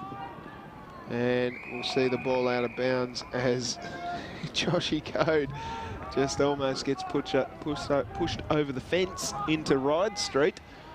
And inside 50 for the North. Punched forward. Oh, came through hard, didn't really go at the footy, so the South will run the ball out here. Oh, nice big tackle by Isles. Adams is there. He keeps his feet in the contest and gets the ball up to Glenada. Kick forward and Krushka chops it off in the centre of the ground. Great age this, isn't it, Pez? Under 16s, you know, they're entering manhood. The bodies are getting bigger. They're playing like men now. They are. The tackling pressure's been unbelievable, hasn't it, really? Some fierce contests out there. Sits up nicely for Riley, but he missed the mark, so Adams come in and mopped it up. He kicks out wide to the wing. Krushka just taps it in forward, and he's happy to see it out of bounds. And we'll see a boundary thrown Yeah, right some- in front of the stand and commentary position. You must be impressed, Pez. There's some good boys out here. Oh, a lot of good players. Yeah, it's a really high standard game, and it's a credit to both sides. Adams comes through, shrugs the first tackle, then gets tackled hard on the second one. Gets kicked forward, does Prowse. Lane can't quite take the mark. Comes out the back here to Declan Boyd. Good hands. Clever stuff by the South. They've got numbers around the footy, but clearing kick by Benny Cox. Finds his teammate there in Ollie Reid. Reid misses the mark just, and it's gone out of bounds in front of Will Robinson, and we'll see another boundary throw in. I dare say young Adams does play like that famous number 9 jumper from North Hobart. Bit of class, strong in the core, Pez. No, in all seriousness, reminds me of your good self a little bit. So, good player. He'll be doing well if he plays as many games as Darren Perry did. Good hard attack on the footy there. Parry's underneath it, as is your man Isles. Pez, and we'll see a ball up. 11 minutes gone in the third turn. I will say, I don't think I ever saw you kick on your right foot. Yeah, I'll go back through the old videos. If we can find that, Only at training. I'll put it on YouTube. Only at training. Oh, nice Big tackle. tackle. Nicely worked there by Fountain, who gets wrapped up in a tackle by Ollie Reid. And we'll see a ball up right on the half-forward flank for the South. Once she's in the blood, Pez, it's always in the blood. I mean, what you've been retired now for a good couple of decades almost, but you're loving your footy still. Oh, I love it, love it. And I love watching the juniors come through. You know, there's so much talent coming through. Crush your panic down Great there. for the kids. Jack Adams wrestling hard like he does out there at Brighton. Nicely worked by Kerr, and then a kick to space. Little running race out here for Griffiths. He goes hard at the footy, gets a little bit of friendly fire. Isles then again kicks into a man. We've seen a lot of smothers today, haven't we? We have it. The South look like they're threatening to crack the game open, but the Northern boys won't go away, will they? They're still in there fighting hard, still in the contest. They certainly are, and leading the race out there is the back line of the North, and they'll see it over the boundary for a boundary throw-in. Once again, Barley Freeman, the vice-captain in defence, has been really good back there and stopped that attack again. So not a lot of numbers, I wouldn't have said, but just defensive work has been immense. Yeah, it has. And obviously, that's why he's vice-captain. He's a good leader. Boundary throw-in. There's a chance now for the South. They've got numbers around the footy. Quick little shovel handball out by Becker. Finds his mate in Glenada. He kicks forward, but here goes Isles. He's had a very good game, Isles, hasn't he? Yep, a cruel bounce here. Now the race for Griffiths. Griffiths gathers the footy, gets a kick forward, but it's all South down here through Cartilage. He goes backwards to his teammate, and the kick is out wide. Yeah. Oh, look at the wind. Griffiths there, held up there, didn't it, Duff? He's got numbers if he moves the ball quickly. Yeah, that's the option, this boy. Yeah, he's picked him out well. He missed the mark there, did Ali Bourne. He goes back hard and gets a tackle. Nice work down there. He's going to go again. Bounces up into the arms of Sam Major, who didn't realise it was coming at him. Big tackle there, and it's nicely worked there by our man Will Robinson. The big fella there is Ronkin as he gets the ball forward. Cars down there too. Here come the South. It's picked up there, but the strip was Code. Doing well down there is Ali Bourne again. In he swoops. Kobe gets a kick away, and over the back there, Will Robinson. He's a chance. He just needs to collect the footy. Doesn't. Hasn't got anyone near him. And then a free kick. Wow. Well, they've let 1,000 of those go today. I was going to say the umpires have been excellent. They have, haven't they? They've let those little... Perhaps a push in the back, not sure. Yeah, can we get the Bennett's replay up on Yeah, that we've one? got the Bennett's replay there, and we saw it. Not sure what the umpire called it for, though. He was just out of shot. I think he was holding the man, but he looked like he was in control of the footy, so... But Nice goal. Will Robinson. that's a lovely kick. That's a hard shot from there. The wind blowing straight into him and in the dead pockets. That's a really good kick for goal. We might ask Jerry, if we can go back a little further on the Bennett's replay as well and get another look at that replay of the free kick. On that one. Yeah, slow it right down if you can there, Jerry. Our man Jerry in the box downstairs. So Will Robinson kicks the goal, and the score, here we go, look at this. Oh, well, I guess, yeah, you can see the heartbreak on Cartilage's face there. Yeah. So Unlucky. STJFL 5-6-36, leading the NTJFA 5-4-34. as we update the Cripps scoreboard. Thanks to Cripps, the master baker. Having The said delay, that, we've lost the footy, haven't we? yeah, the umpires have done a fantastic job. I mean, that was a little ticky-tassel one, but overall they've done a great job, the umpires, haven't they? Yeah. Just down in front of us, boys. We've got the girls getting ready. Just got a bit of a delay here. Got the girls getting ready for their game. Pez, it's just so outstanding, isn't it, having the girls' footy? It is amazing what it's sort of kicked off really the last few years that we've got junior girls playing footy, and it's great to see, and it's a good standard too, Duff. I know. Very impressive. Looking forward to the match. Yep. So here they go again, the North. Just a little dinky kick. Here he comes, Webb, who gets tackled high. I think he's got the last 3 centre clearances, Webb. He's been instrumental in the middle there. He may even be worth tagging. Yep. They need to cut his influence because he's really kept the Northerners boys in the game. Joshy Code just with the kick forward and a nice Great strong mark down there to Nick Smart. He's in the middle of the ground, moves the ball on quickly. Oh, held up in the breeze there, the kick. Diving on the footy, Good handballed up, strength. nicely worked there by Leo Fountain as he kicks the ball forward. Streaming down there, they've got the numbers here. Oh, this Quick is kick. dangerous. Oh, yeah. And that's what he's got to do. He's got to use his height. I mean, 31 for Declan Boyd had no hope of stopping the big fella then Jordan Lane. That's a great mark. Used his height to his advantage. And no pressure on the bloke kicking the ball, who I think was Blake Lamprey, who brought the ball in. So here we go. You'd have to guess that this boy is one of those fringe players for the state side, surely. I mean, Yeah, it's like a bit of a class act to me. they must have some good forwards in the state under 16 side if he's not getting a gig, but because he's got so much talent. Well, there we go. As we see on the Bennett's replays, a beautiful kick of the footy. Beautiful Yes. ball drop. Tough in this slight breeze going across the ground as it starts to build up, actually, that breeze. And he's kicked 3. And there it is, the Cripps scoreboard, 6-6-42, plays 5-4-34. 8 points the difference in favour of the STJFL. The Northern boys have always responded to a goal. Let's see if they can do it again. Let's see if Tristan Webb can get another one out of the middle. I think you're right, Pez. I don't think there's been 2 goals in a row by either side all match. Adams, he gets it out. Nicely to Sproul. Sproul gets a kick, handball away, and the kick forward by the South. Rolling ball at half forward.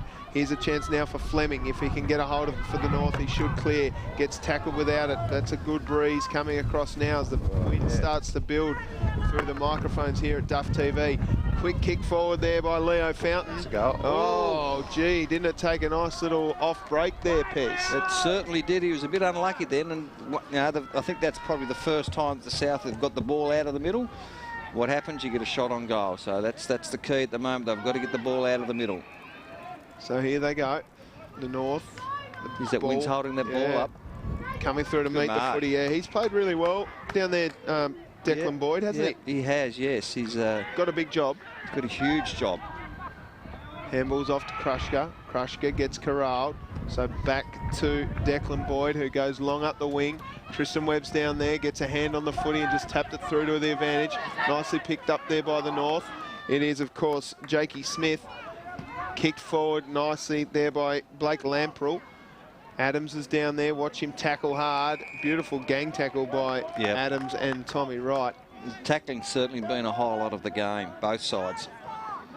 How good player is Adams going to be once his body gets bigger? Oh, I mean, he's he's a ripper, already isn't really he? strong, but, you know... He plays above his size, doesn't he? does, He's so hard at it. Ronkin brought the ball forward, but then didn't hit any mark. McRoss gets tackled as soon as he picked up the footy. And we'll see a ball up right inside forward 50 for the North. Ronkin's played okay too through the middle, Pez. Yes, had a very good game. McRoss throws it on the boot, just kicks around the corner, bouncing ball over the top, finds Isles. Isles with a little dinky kick forward. Sproul got a hand on it, and it's picked up nicely there by O'Neill. O'Neill quickly up the wing. Has it got too much on it? Yes, it's out of bounds on the full. And it'll be a free kick going the way of Ross Fleming. Even though it's only the third quarter, the next goal is crucial for both sides. Bit of a scrubber kick off the boot. It just finds through the fingers of all players involved. Jack Adams is down there. Somehow it stays in. Oh, out of bounds. And Nick Smart just with a nice little tackle on Ollie Reid, just letting him know that he was right on his hammer. Do you like the new ruck rule, Pez? I'm a fan of it. Yeah, I think it's great. I used to hate it how people come over the back. It was, you know, let the ruckman go for it. It's been a good rule change, I think. Yep. Benny Cox has it at half forward. He goes long. No one really down there good for mark. the North, and a nice mark, as you said, taken by Cartilage. He's been good down there all game. Courageous there by the Northern players, but it's come out now to Glenada. He has a bounce and kicks long up towards the half-forward line of his man down there, Adam Graham. Tapping up there's Creswell, and he sees it out of bounds, and we'll see a boundary throwing again. So not long to go in the quarter. No. Can the Northern boys get another goal before three-quarter time, or can the South extend their lead? It's there we go. Neither. No. So it is on the Cripps scoreboard, 6-6-42 to the STJFL. To the NTJFA, it is 5-4-34. Goal kickers for the South. It is big man Jordan Lane with 3, and then singles to Tom Wright, Adam Graham and Cooper Pace. For the NTJFA, it is, of course, 3 to Ned Carr, 1 to Tristan Webb and 1 to Will Robinson. We've got a massive quarter coming up, Pez. Yeah, we have. Look, the South looked very dangerous going forward that quarter. They had a lot more space up there, so Jordan Lane obviously was a lot more dangerous, and that's probably why they're in front. The North forward line looked a little bit sluggish, a little bit slow. Certainly getting plenty of the ball around the ground, particularly with their captain dominating the centre clearances and Tristan Webb. But so if the North can open up their forward line and maybe get a little bit more speed in their forward line, they could certainly get up and win the game. But you would think that the Southern boys are in the box seat at the moment, particularly the way they've structured up their forward line with Jordan Lane just starting to take over a little bit. So as you say, they just need someone down there roving off their big man Carr. But can they afford to take someone like Jordan Isles or Tristan Webb off the ball and run off a half-forward line? Can they afford to do that, the North? I certainly don't think they could take Tristan Webb out of the middle, because he's getting the ball rolling their way. But maybe they could throw Jordan Isles up there in the forward pocket, half-forward flank, just to crumb and create some goals for them, because they're getting the ball on the forward line enough, but they're just not making the most of their opportunities. Alrighty, ladies and gentlemen, we'll take a quick break here at three-quarter time on Duff TV, streaming across the nation and the world thanks to Cripps, the Master Baker, and Bennett's Petroleum here on Duff TV. We'll be right back in just a few moments. Stick around for the fourth quarter between the STJFL and the NTJFA. We'll be right back. It's nice to know that there's still a place where you can sit back and relax. Bennett's Driveway Service, now at Snug, Lerner Valley and Sandy Bay. For more than 40 years, Bennett's Petroleum has been there for all Tasmanians.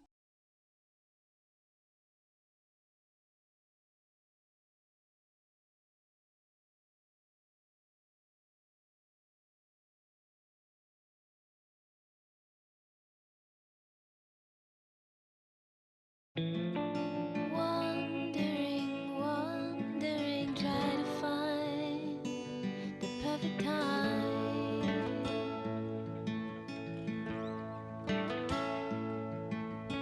I walked down the line, break your bread and pour the wine.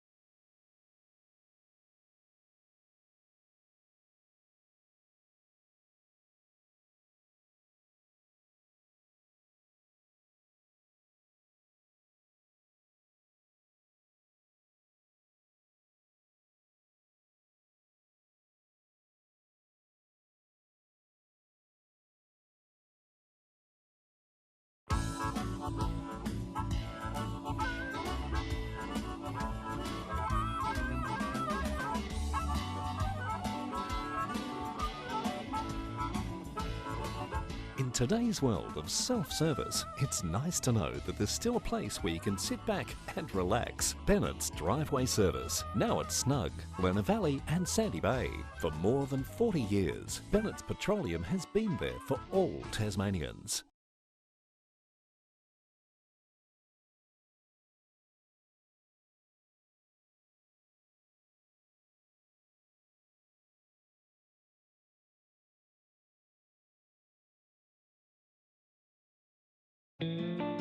Wandering, try to find the perfect time.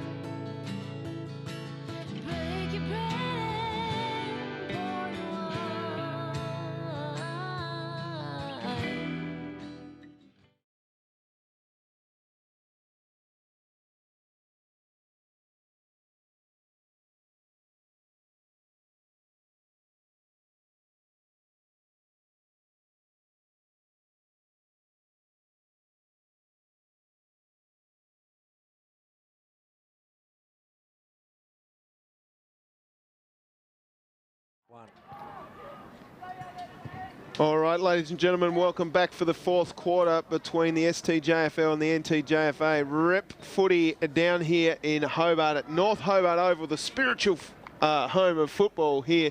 My name is Tubes Taylor, and I'm joined, as I have been in the first three quarters, by Darren Perry. Pez, big last quarter coming up. Huge last quarter. The Southern boys are just slightly on top and probably in the box seat, but the Northern kids just won't go away. The Northern spirit's alive, and I'm expecting the Northern boys to hang right until the end and maybe get the chocolates. All right, so we're away. Final quarter here for Rep footy, STJFL, NTJFL as well.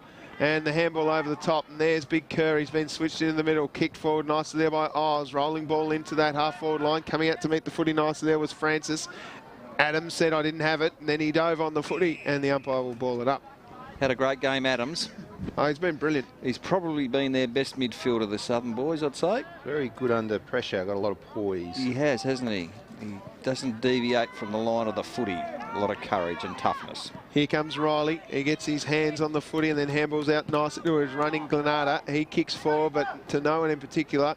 Numbers down here. Here's a chance for Lane. Lane quickly handballs up. That's a clever little kick forward there by the Kingborough boy in Tommy Wright, and he kicks his second. And I'll tell you what, to gather at these ankles there by Jordan Lane and then handball beautifully to Tom Wright running forward. We'll see this in the Bennett's replay there. Just a clever kick. I think he's kicked 2 dribbler goals, hasn't he, young Wright? Yeah. He has.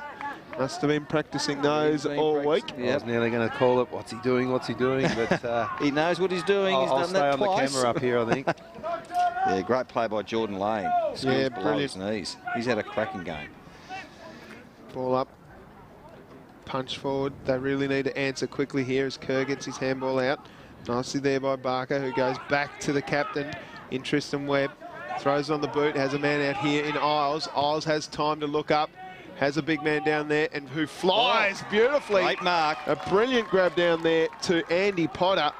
Once again, Tristan Webb instrumental in that, and Jordan Isles getting the boys going again. Look at this. He just hung in the air for some time. Didn't use the hands in the back up against Alex Wild, and there wasn't much Alex could do there, but this is a tough kick, Pez. That is a very tough kick. That was a big Jack Rewalt-like, wasn't it? How he hung in the air. Little burner, but he sprayed it across the face and behind. Interesting if it had been a goal. So the Crips scoreboard 7-7-49 to the to the STJFL, the NTJFA. Here's that mark again. 5-5-35. 15 points the difference here.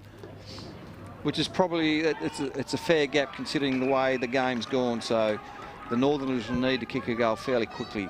Isles is lifted as well, kicking the ball long, and going back with courageous stuff was Cartilage. It's picked up by that man in semi-major who kicks forward, punched away there.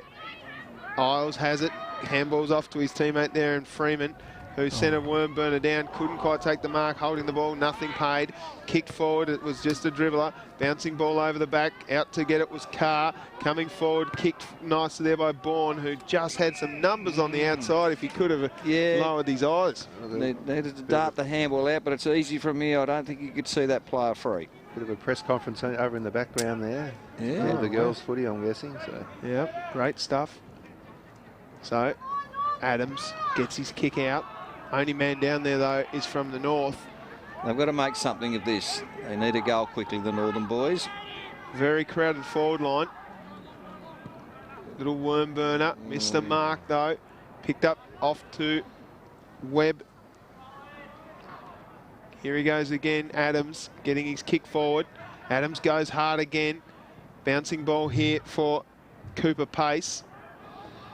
Goes in and gets it, shovels it out to his teammate there, and George O'Neill. Rolling ball forward, kicked forward there by Ronkin. Doing well down there was Robinson, who just got pushed off the ball, and the South will clear. Clever contest down there. Kerr gets a hold of it and then just shovels it out. Handballed over the top, a la the Western Bulldogs. Big tackle there.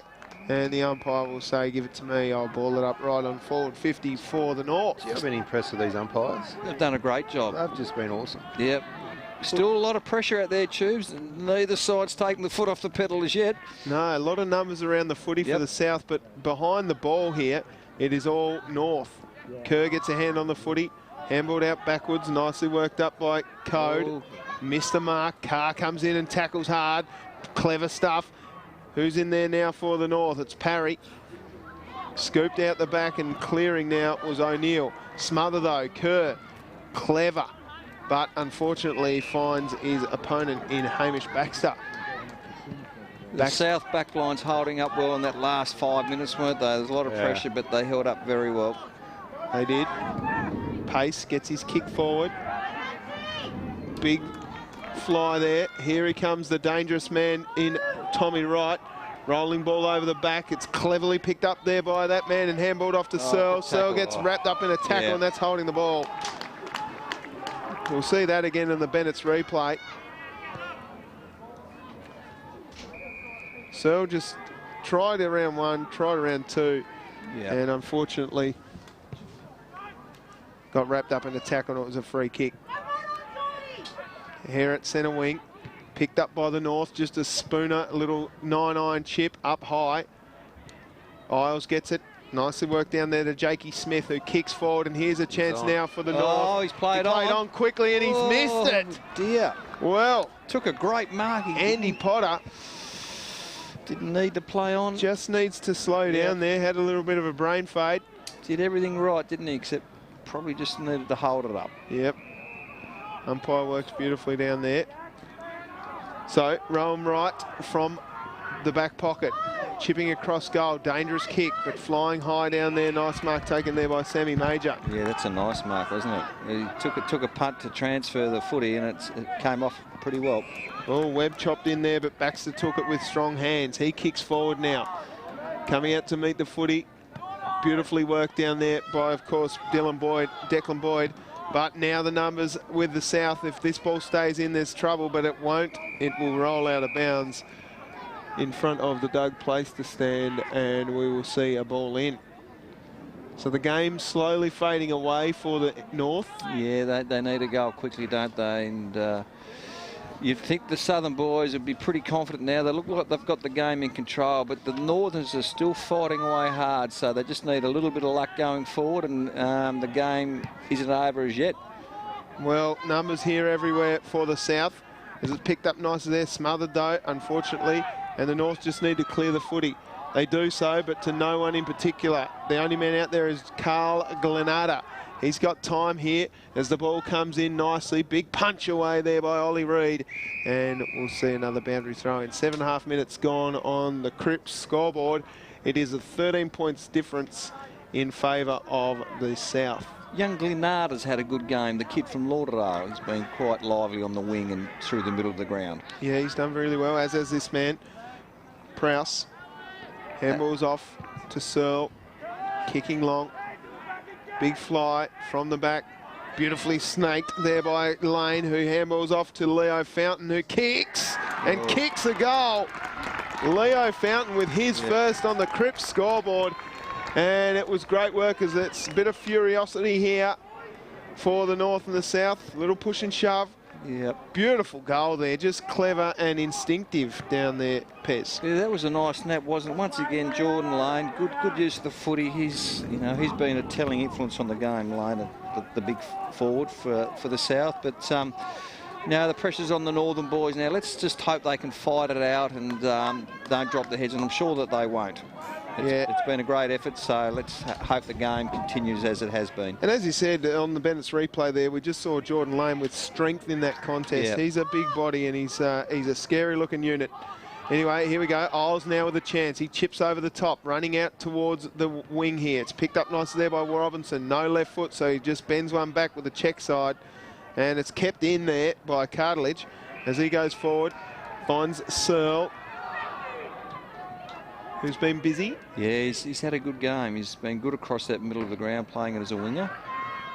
Tapping the ball out wide there, Carter. Doing really well. Did it so in the advantage of Riley.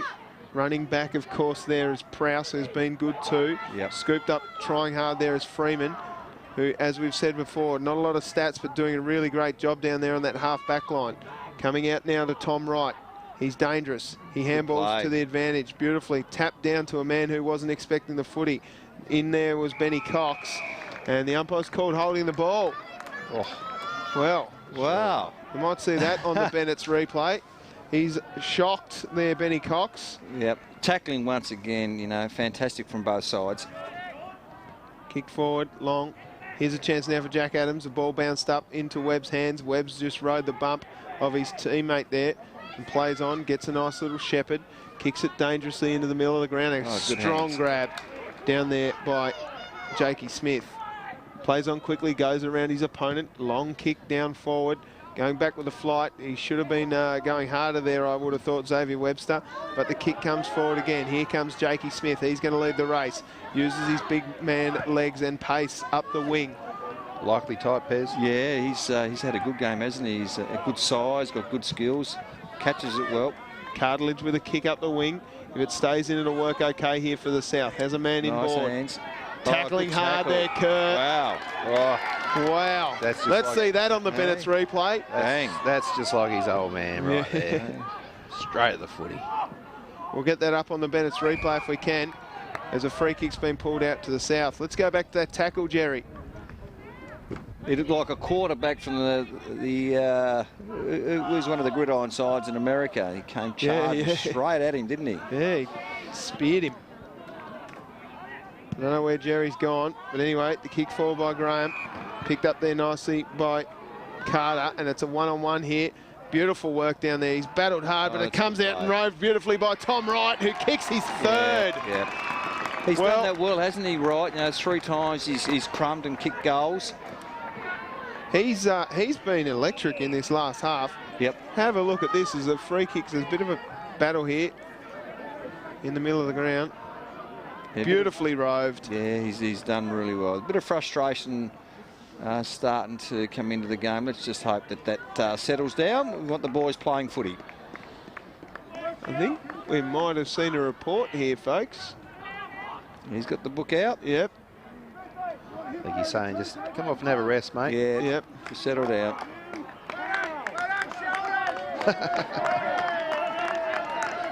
Waves to the crowd. Green card.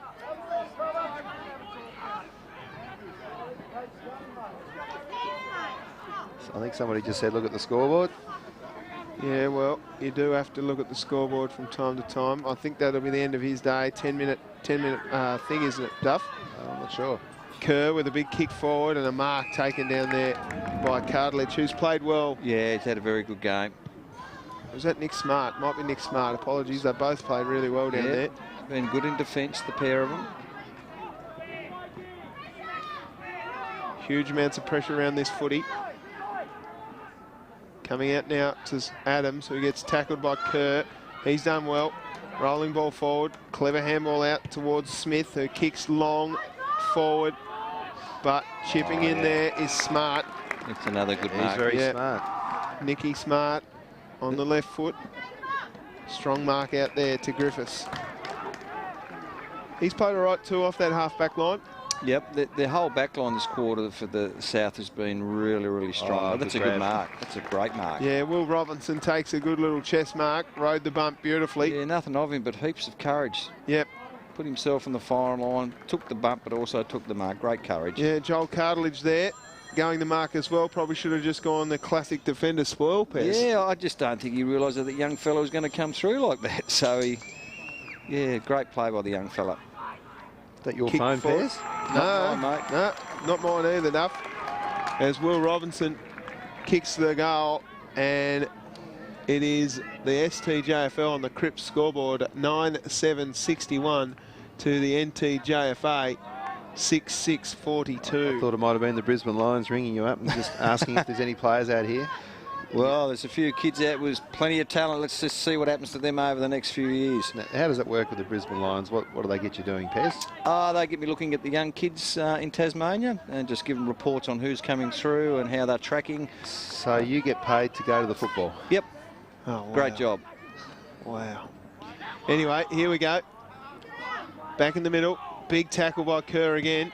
And they're not out of this yet, the Northerners, as they move the ball forward. Big fly there by everyone involved, and a nice strong mark taken by Nick Smart. It wasn't. He says play on.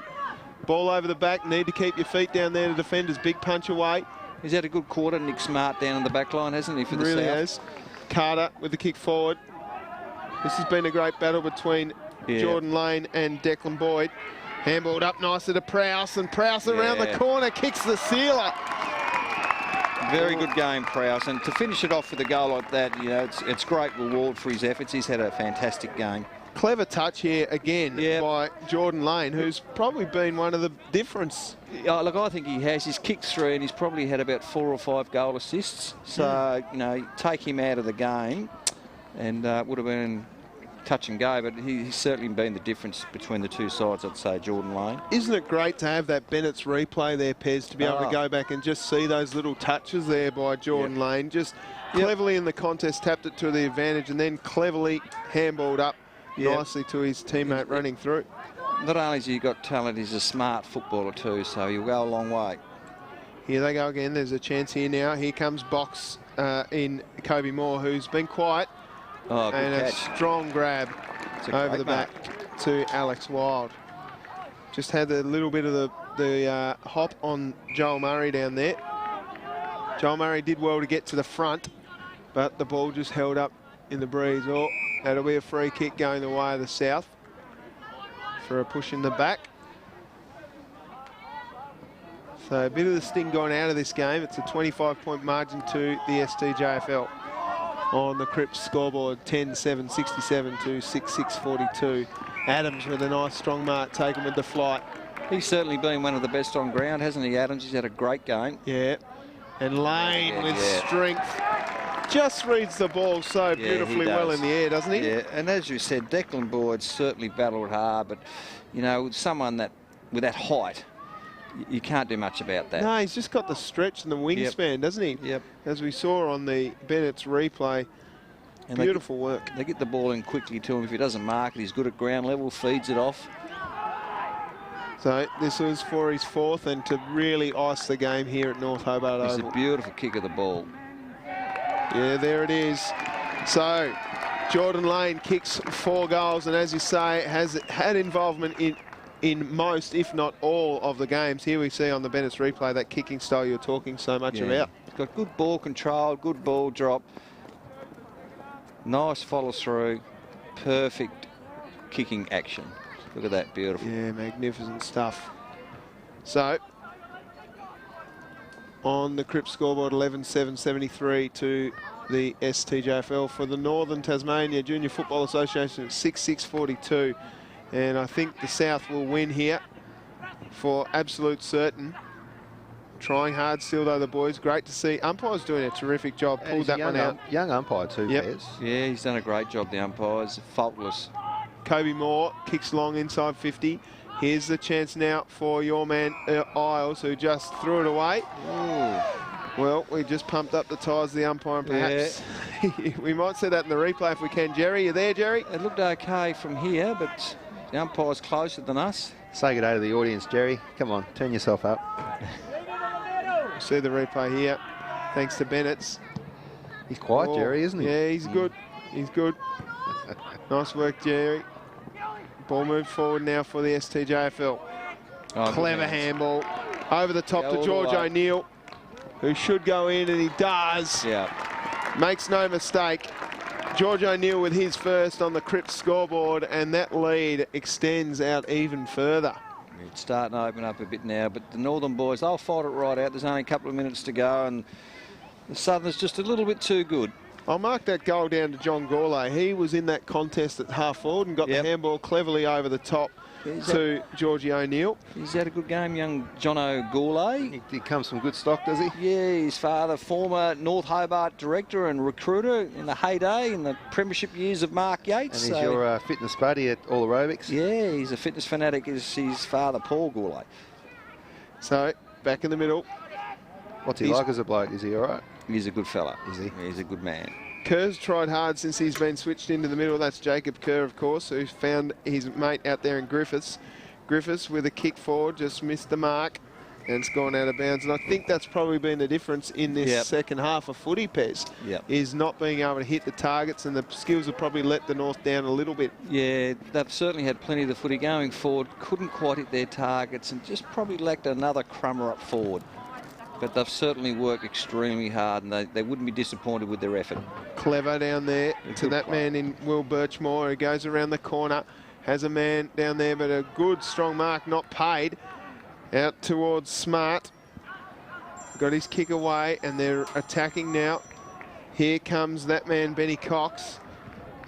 He throws, it wasn't Benny Cox, it was Alex Wild, beg your pardon. Jack Adams there punches the ball over the line, and we'll see a boundary throw in. About 15 seconds left in this game here at North Hobart Oval. I don't reckon there's a chance to score here. Kick forward there. Nicely marked by Reece Prowse. But there it is, final siren here at North Hobart Oval. It is the STJFL running out victors by 37 points over the top of the NTJFL, JFA, and the boys shaking hands after this game. It was 12-7-79 to the STJFL. NTJFA 6-6-42. What a ripper. 37 points in the end. Pez, how did you see the game? Oh, look, it was a great game, wasn't it? It wasn't until the last quarter that the South really, showed their dominance. The Northern boys are really good. They worked hard. They had some excellent players, and Tristan Webb, their captain, was close to best on ground. Certainly their best player. And young Jordan Isles, number 4, was very good. Barley Freeman was also very good in defence, and Ned Carr, the forward, was very good. But the Southern boys, just a little bit too good, particularly with Jordan Lane up forward. I thought he was the difference between the sides. An incredible mark for a tall forward. And score involvements. Yeah, score involvements gave a lot of the ball. Midfield, they were very good with Reece Prowse was very good, number 8. I thought Jack Adams was close to best on ground as well. The young fella from Brighton had an excellent game. Young Searle from Lauderdale was also good. And they Prowse was good. Prowse was very good, and the back line was very good too. Just quickly run through the goal kickers there, Pez. Sorry to cut you off. We've got 4 goals to Jordan Lane, 3 to Tom Wright, and singles to Reece Prowse, George O'Neill, Adam Graham, Leo Fountain, and Cooper Pace. For the North, it was 3 goals to Ned Carr, 2 to Will Robinson, and 1 to the captain, Tristan Webb. Well, great to see rep footy alive and well, Pez. Yeah, it is. The North versus South rivalry will always be there. The Southern boys have got bragging rights at the moment, and it was a great game of footy. Both sides should be congratulated. Absolutely great stuff here by all those involved. Stick around though here on Duff TV, brought to you by Cripps, the Master Baker, and Bennett's Petroleum. We've got the under-16 girls coming up as we see them warming up. Aaron Roberts will be your commentator. I'm going to take a break. Just repeating, ladies and gentlemen, running out victors by 37 points. It was the STJFL over the top of the NTJFA. Pez, thanks for sticking around. Oh, great. Loved it. Good on you, mate. And as I said, my name is Tubes Taylor, but stick around with Aaron Roberts. Coming up next, it's the STJFL versus the NTJFA under-16 girls here on Duff TV, brought to you by Cripps, the Master Baker, and of course, Bennett's Petroleum, great independent petrol all across the state of Tasmania. Stick around. We'll be right back with this game in just a few moments.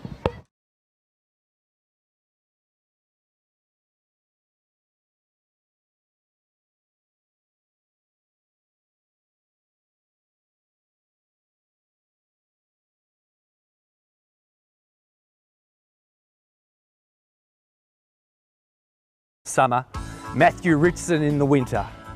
But the times are changing and we're seeing an evolution in sport. And finally, just finally, women are having their day in the sun. It beat Darcy. Here's the other Darcy, Vesio, Lucas Rod, Davey, lines up and goals!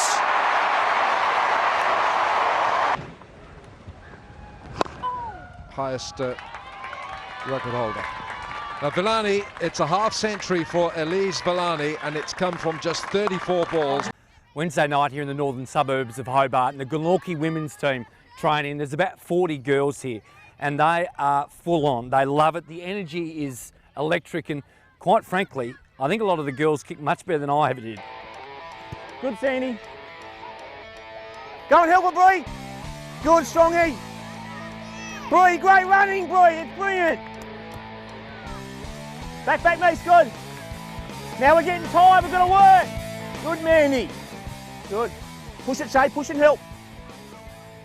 Elise, mate, your knowledge for someone who hasn't played a lot, just to run and to back up and to know, there's 3 or 4 times when you just went, and others are sitting back.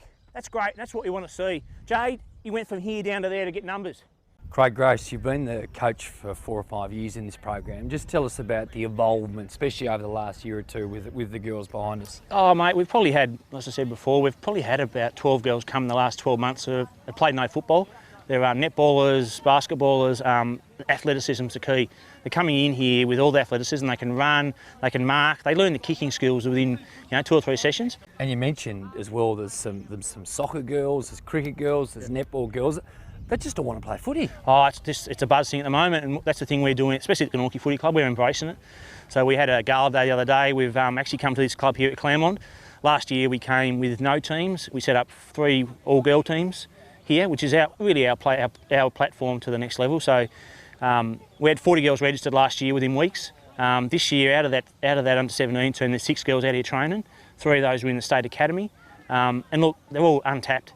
They're sort of girls that AFL scouts have said, and I've heard them say in the past, Tassie's untapped at the moment, and it is going to become a really big market because Victoria, Western Australia is where they've been playing for a while, so they know the talent there. They don't know the talent in Tasmania. Toss and a return catch. Julia Price, in your role as coach of the Tasmania Roar and the Hobart Women's Hurricane, especially this year in the WBBL, the excitement, the enthusiasm, it just seemed to have gone to another level.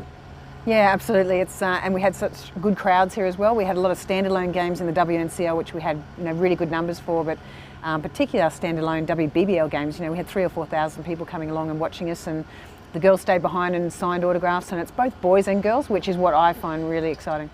Tell us about the environment now and what it was like even at the end of your Test career in those mid-2000s. Yeah, I mean, I was pretty lucky probably. We did still have even though we weren't paid, it was a very professional environment. We had Belinda Clark and Lisa Kitely and Lisa Stalaker and Karen Rolton and some really, really good players back then. So girls that were passionate about the game but just not getting paid.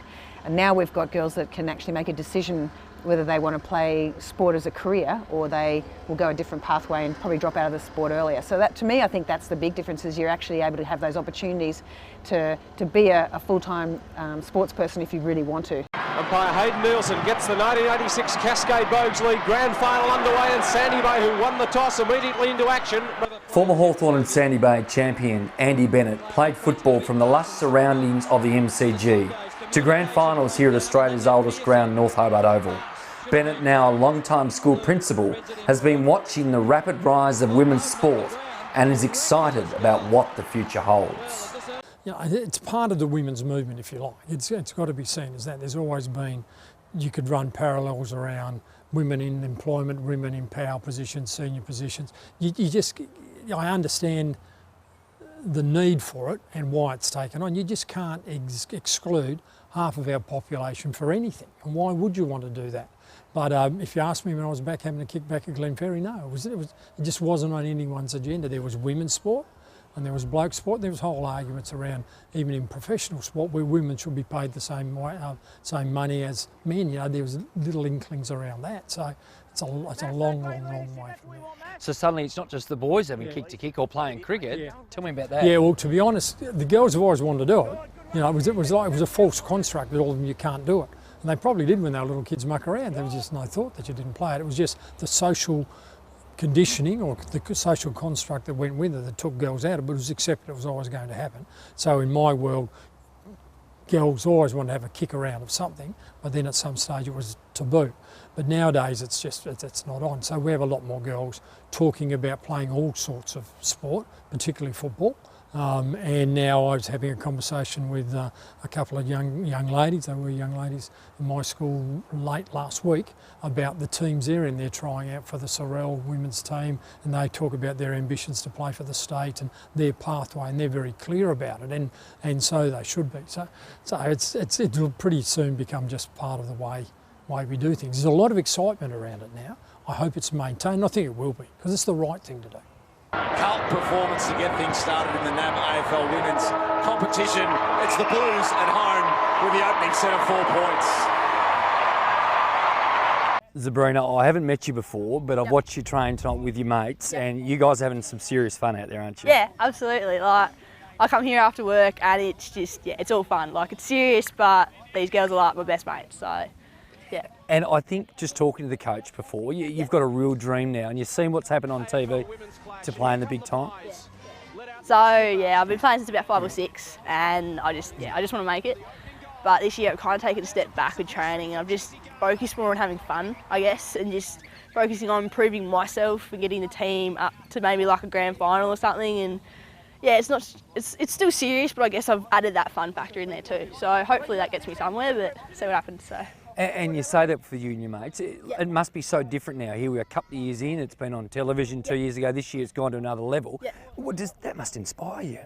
Yeah, it's pretty exciting. Like, it's all a bit surreal, I guess. Like, you go on TV and on the weekend and there's like women playing football. I mean, you never thought you'd see the day, really. Like, so yeah. What's your goals for this year? Oh, geez, I don't know. Just have fun. Just be the best footballer I can be. Get the team maybe a grand final. That'd be pretty good. So, yeah.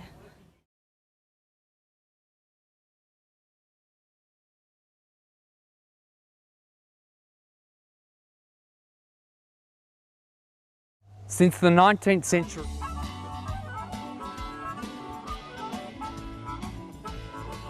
In today's world of self-service, it's nice to know that there's still a place where you can sit back and relax. Bennett's Driveway Service, now at Snug, Lenna Valley and Sandy Bay. For more than 40 years, Bennett's Petroleum has been there for all Tasmanians.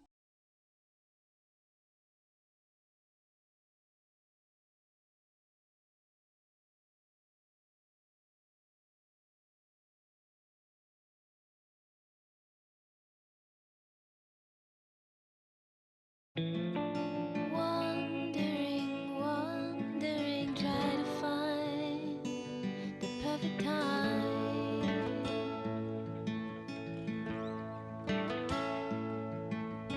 I walk down the line, break your bread, pour you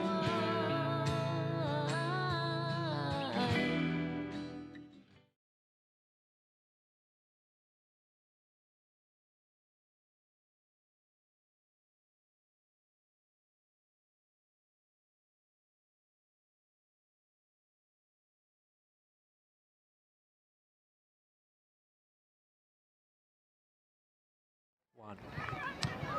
Hello everyone, here at North Hobart Oval for the Southern Football League versus the Northern Tasmania Junior Football Association. As we see out here on this wonderful ground, the team in the white, that is the Northern NTJFA, and in the yellow, we might get a look at them a little bit later on, is the Southern Football League in their traditional strip of yellow with a little bit of maroon across. Really excited to bring this on Duff TV. We've got some fantastic sponsors that are going to help us out today as well. That's Bennett's Petroleum and also Cripps and Master Baker, our two sponsors, bringing you the action here on Duff TV. We had Tubes Taylor and Darren Perry earlier bringing the under-16 boys game, which was a tremendous display of skill and some really good football in the end. Pretty close game, and that was called by Tubes. Unfortunately, had to leave early. He had his entourage that he needed to find down somewhere with the hipsters at Dark Park. So, hope you are enjoying the coverage here on Duff TV. It's a perfect day for football. The ground looks magnificent at North Hobart Oval, and we've got some young ladies getting ready to tackle each other. The North versus South traditional rivals, NTJFA versus the Southern Football League here at North Hobart. I'm just recovering from eating a salve really fast here, Aaron, and so just bear with me as I clear my throat, but you can see the two skippers coming together here. Yeah, look, the other thing for those listeners out there and viewers is that it's a pretty precarious position that we're in for the coverage of these games here at North Hobart Oval, the old tin shed on the wing just in front of the Ride Street Hotel. Duff had to climb some stairs in a bit of a hurry as he was chewing down his lunch. We just ensure that every time you come down the stairs, if you don't slip, it's a win. And there's no health and safety officers anywhere here at North Hobart. Duff is a No, sorry, a bit hard to talk at the moment. Still just recovering. You keep going there. You just worry about it. So we've got around about a few minutes away is the toss. I think it's been won by the South. And we're going to look forward to a photo now being taken of the Northerners. They're all just getting up, and Duff might just give us a bit of a look in there of the up-and-coming players from the north of the state. Knight, the vice-captain, Reward, the captain in there, two of the stars. Great to see. Only about 5 years ago, there was only around about 9 teams playing female football across the state. I think now there's about 67. So exponential increase in female participation in AFL in Tasmania. What sort of percentage increase is that, Aaron? You're a stats man. Well, in 5 years, that's about a 300% increase plus. And I know that AFL have devoted a lot of money into the national branding of football. Fan-wise, I think it was sitting at around about 37% females were watching the game. That's increased significantly, the actual amount of fans involved. So it seems strange that women didn't actually get to play the game. 50% of the population weren't really engaged past under 13s. And we saw the video on just before the pre-match video that David Lithgow did such a great job of producing that, and he was talking about that very thing. 50% of the population have not played Aussie rules for so many years, and until really the last sort of decade. So, and this is there's been a lot of work put into other sports, female participation. One of the really interesting things throughout the week was the naming of the Australian women's national cricket team. Previously called the Southern Stars. That's still going to be their monkey, and they're now going to be called the Australian women's cricket team, which seems to make sense because that's what the men's name is, and why do we need to degrade it? So we're getting the nomenclature, I think's the word, the nomenclature, correct. We're starting to make some big inroads. However, this is only a starting point for these girls. Hopefully they can see a bit of a pathway going forward, see some of the stars that are progressing now into the AFL. A few years down the track, we may have a female team here. At this stage, it's going to be potentially lined to the Kangaroos. Let's hope somewhere along the line we can get a full-strength, proper Tasmanian women's team. I think that's probably our best bet. It's probably going to beat the men's, I reckon, at this stage, Duff. Yeah, I think you could be right. But footy's going forward in Tassie. AFL Tas doing a great job at the top, and everything's looking good for the great game here in Tasmania. And the girls just excited. You can hear them yelling out here. Aaron just really excited to get this game underway. Rep footy, North versus South. What's really nice also, Duff, there's a good crowd still stayed in for this game. So people are keen. There's a lot of spectators in here at Nth Hobart Oval. Probably more people watching this than a Hobart Demons game. No offence there, but we see Taylor in the ruck for the Northerners. I'm just trying to pick up who is in the ruck for the South. We're just about to kick off here. The Southerners versus the Northerners. Traditional intrastate football here, and it's wonderful to see females participating in intrastate football on the home. I think we can say that, can't we? The traditional home of football here, Nth Hobart Oval. We're on a Sunday afternoon, perfect conditions. The ground, I think there's about 45 blokes that work on this ground throughout the day, and we are ready here. Nth Hobart Oval is North versus the South. Taylor wins a tap, and Hallenby in there tries to just soccer it along the ground. Doesn't get a lot of work, and a little nifty handball out the side. Moves on there to Cooper. Cooper just loses it. And there's a free kick here, and it's going to go the way of the Southerners, just to clear it on the back half. It's a nice kick, ball spinning well, gets it into Burrows. Burrows unable to mark it, but it's picked out there nicely by King. King with a sweeping handball. The ball goes into the forward pocket, and on the side there is Hill, and she can't keep it in, and it's gone over the boundary line, around about 40 metres out from the goal here for the Northerners. Wow, this is probably only about the third or fourth game we've actually filmed here at Duff TV of the girls running around. So certainly as we enter the second half of the year, we'll be getting out and filming more girls footy. So Taylor with the long arms. She's a good athlete. I've only seen about a minute of her play, but she's straight in there. And is that going to go not quite over the boundary line? Odongo was on there. She was trying to get her hands on it. Picked up now by Griffiths. No, she misses it. The North have it back. Sloppy kick forward, but it might just work out here. There's a 3v2. Lots of players going in there trying to win it out. And now with a handball, clearing handball to Webster. Webster now still a tackle. She's disposed of it. And it's a bit scrappy here in the middle of the ground. They just want a clearing kick to try and get it out of the confines. No one's winning it. Lots of players in there again. There goes Baldwin. Handball over the back. Baldwin could probably grab it. You know, she goes in again. She's just got to get it. A good tackle there. Fantastic tackle. That's holding the ball. Oh, gee. might have a look on the Bennett's replay there. I thought that was a little bit harsh myself. Yeah, didn't have a lot of time there, Baldwin. I pretty much picked it up, took one step, but it was a very good tackle, technically very good. Probably the difference there, just needed to get her arms into the air, and as these girls start to play more football, they'll naturally move the elbows above their shoulders. Now here on the flank, a very famous flank, Hinkley for the Northerners. That's a long kick and a great mark in defence for the South.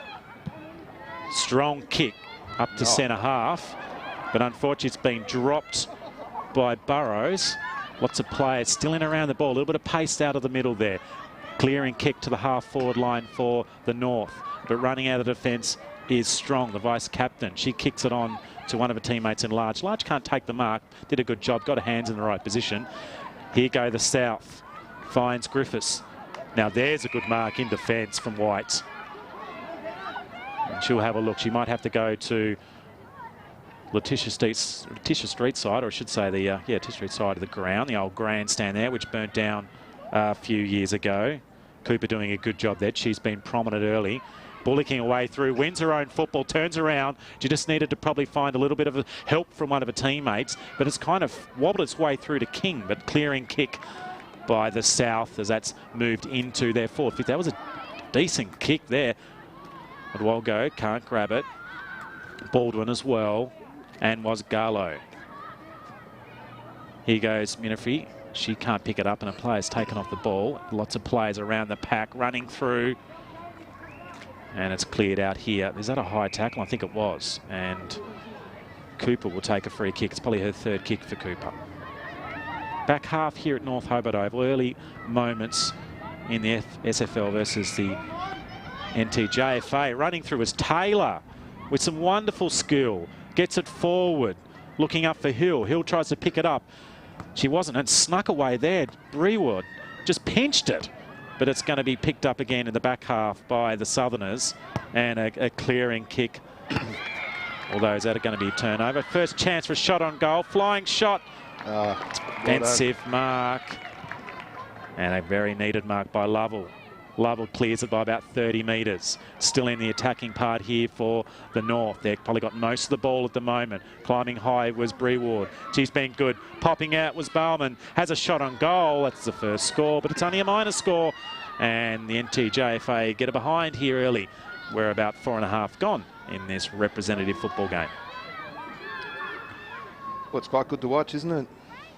You know. Yeah, there's some very good athletes out there. Now, has she gone over the mark? I think she's gone over the mark. I was just going to say that the most of the girls out there, I should say, all have a really good understanding of the game. Good footy now, as we call it. But on that particular occasion, she's just kicked across the line.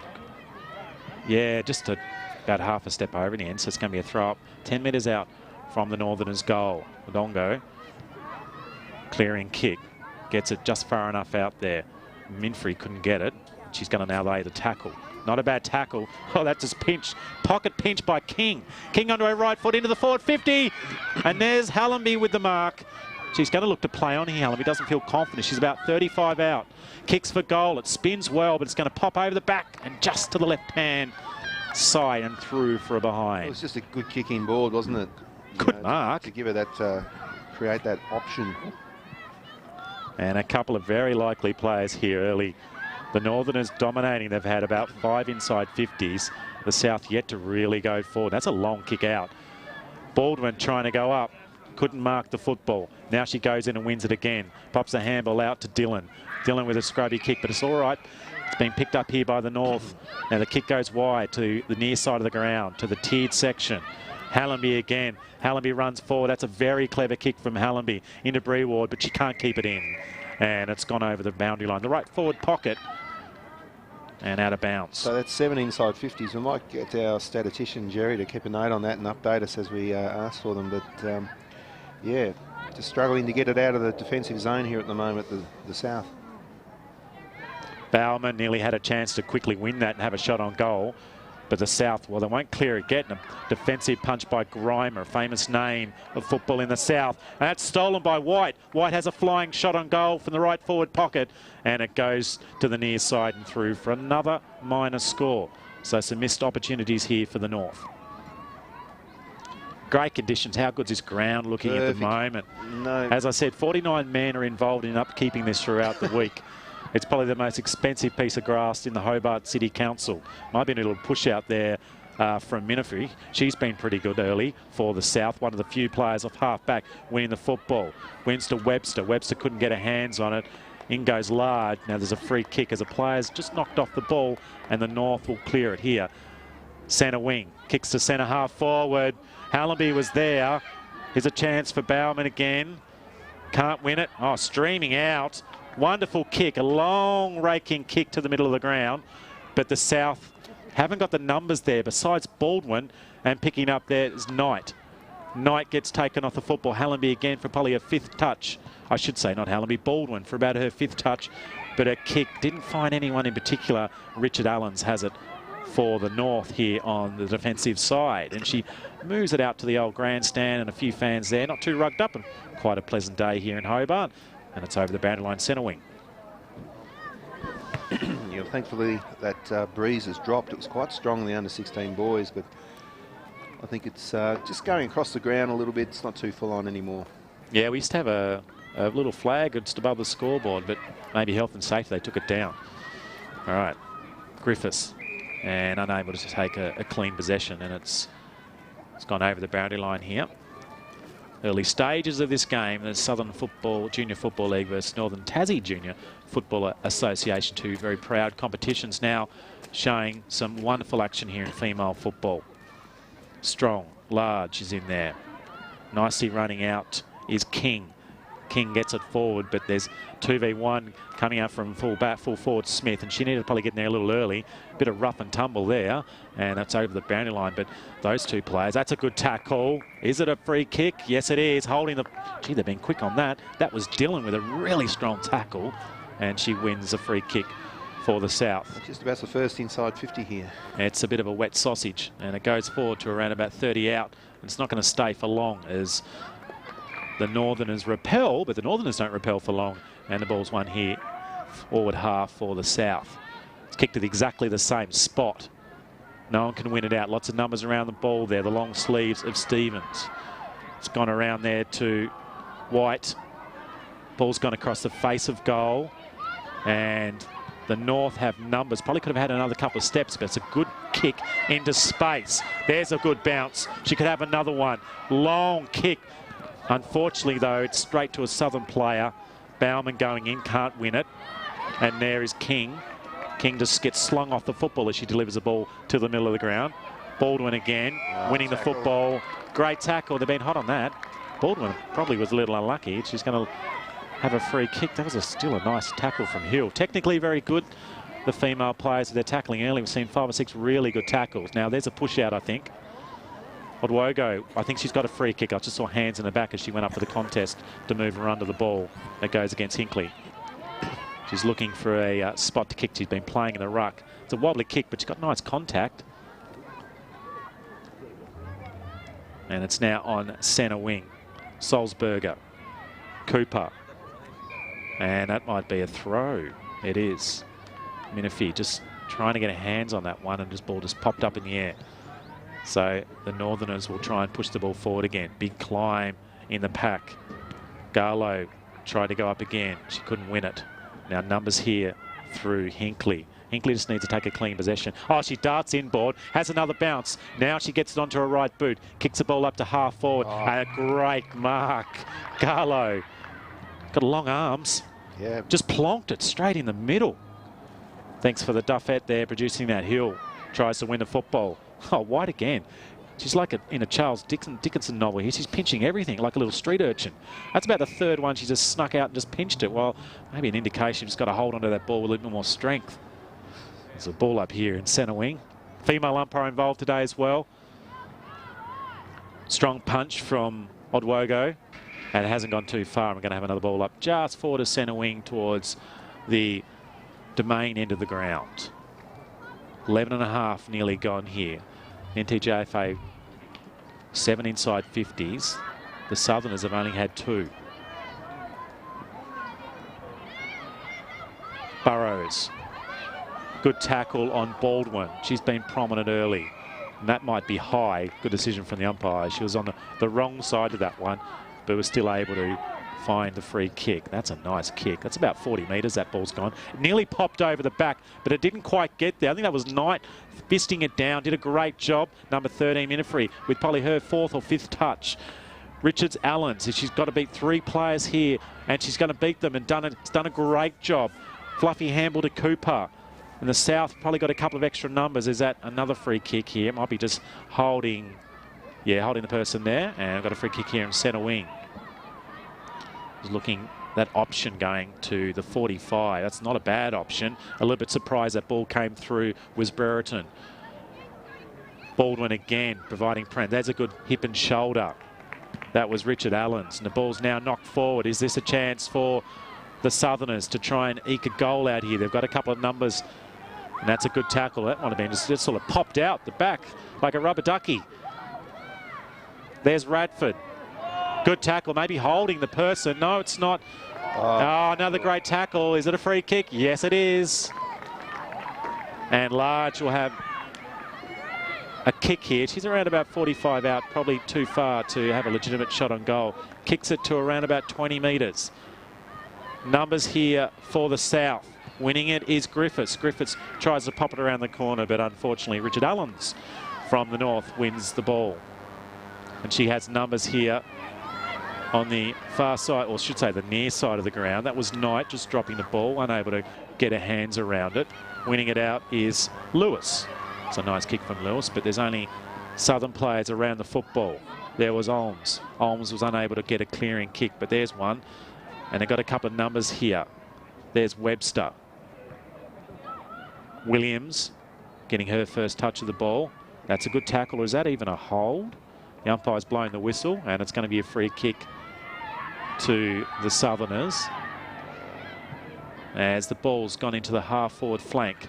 Unfortunately, though, the North have the numbers here. Richard Allens pushing a player off the ball. Here they go. Nicely done by Minifree. Tries to get the handle up. Not a bad job. Gets it onto Griffiths. She couldn't win it. Going in really hard was Hinkley. And she won a free kick for just being really exuberant. She was. No, she didn't win a free kick. I thought she might have been taken a little high. Incorrect disposal. And the South have a chance through Griffiths. She's going to be kicking from about 25 metres out. The kick doesn't quite get there. Oh, Gets right in the goal square. The South just need to get players back. They'll learn this as they get going about where to go. Good climb in by Baldwin. And the clearing kick, I should say that by Hallenby for the North. Mills tried to dispose of it, was unable to. Cooper in there. She should get a handball back here. Finds King. King a little bit of run off half back for the North.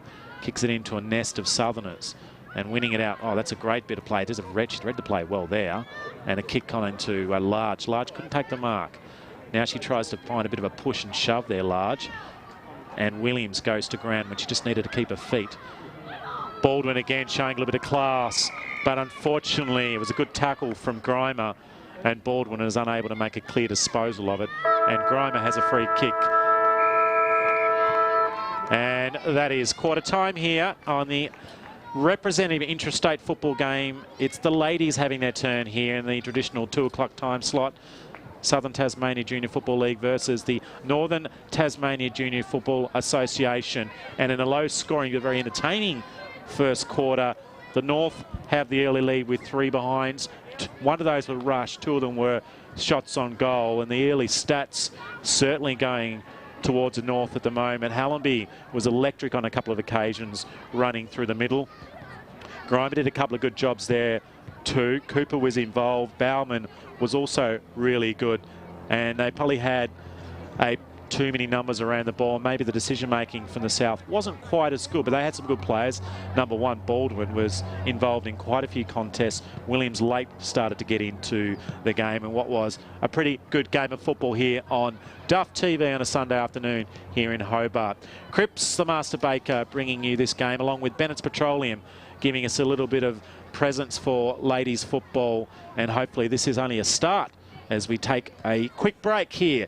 It's quarter time. The North lead by 3 points here early.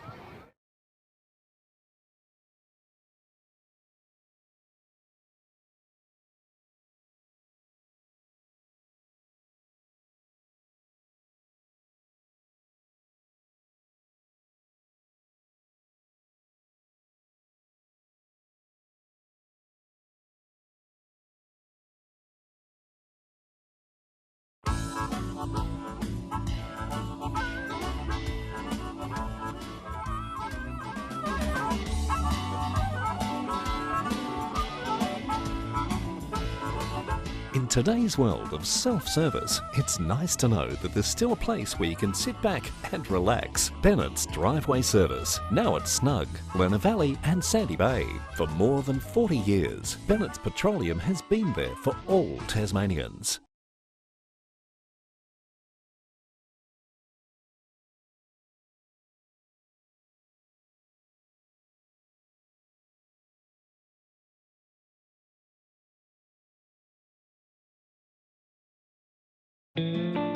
Wandering, wandering, try to find the perfect time.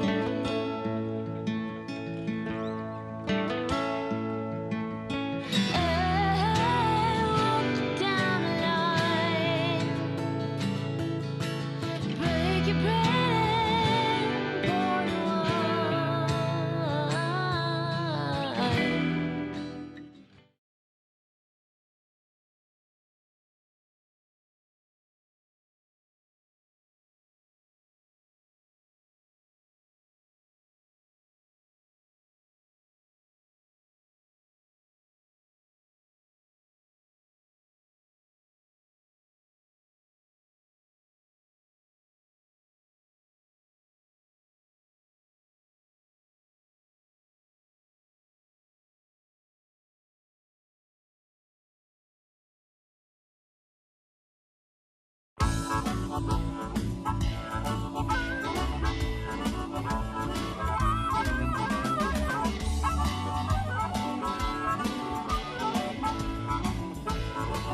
In today's world of self-service, it's nice to know that there's still a place where you can sit back and relax. Bennett's Driveway Service, now at Snug, Lerner Valley and Sandy Bay. For more than 40 years, Bennett's Petroleum has been there for all Tasmanians.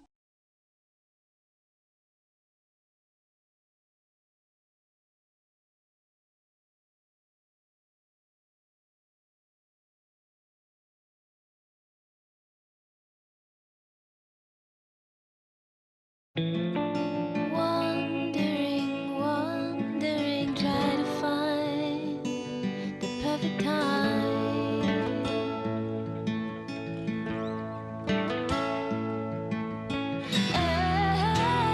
Walk down the line,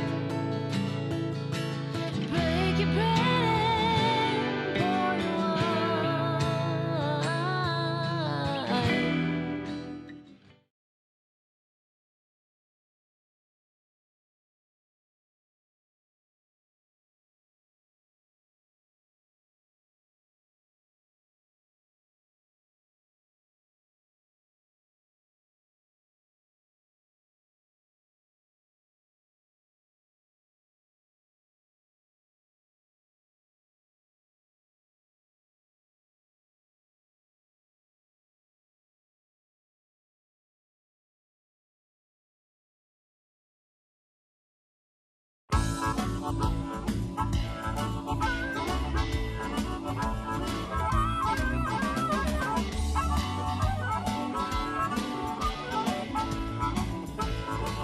In today's world of self-service, it's nice to know that there's still a place where you can sit back and relax. Bennett's Driveway Service, now at Snug, Lerner Valley and Sandy Bay.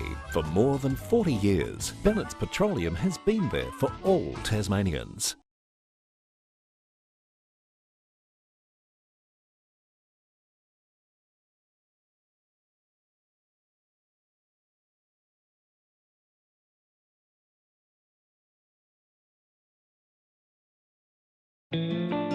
Wandering, wandering, try to find the perfect time.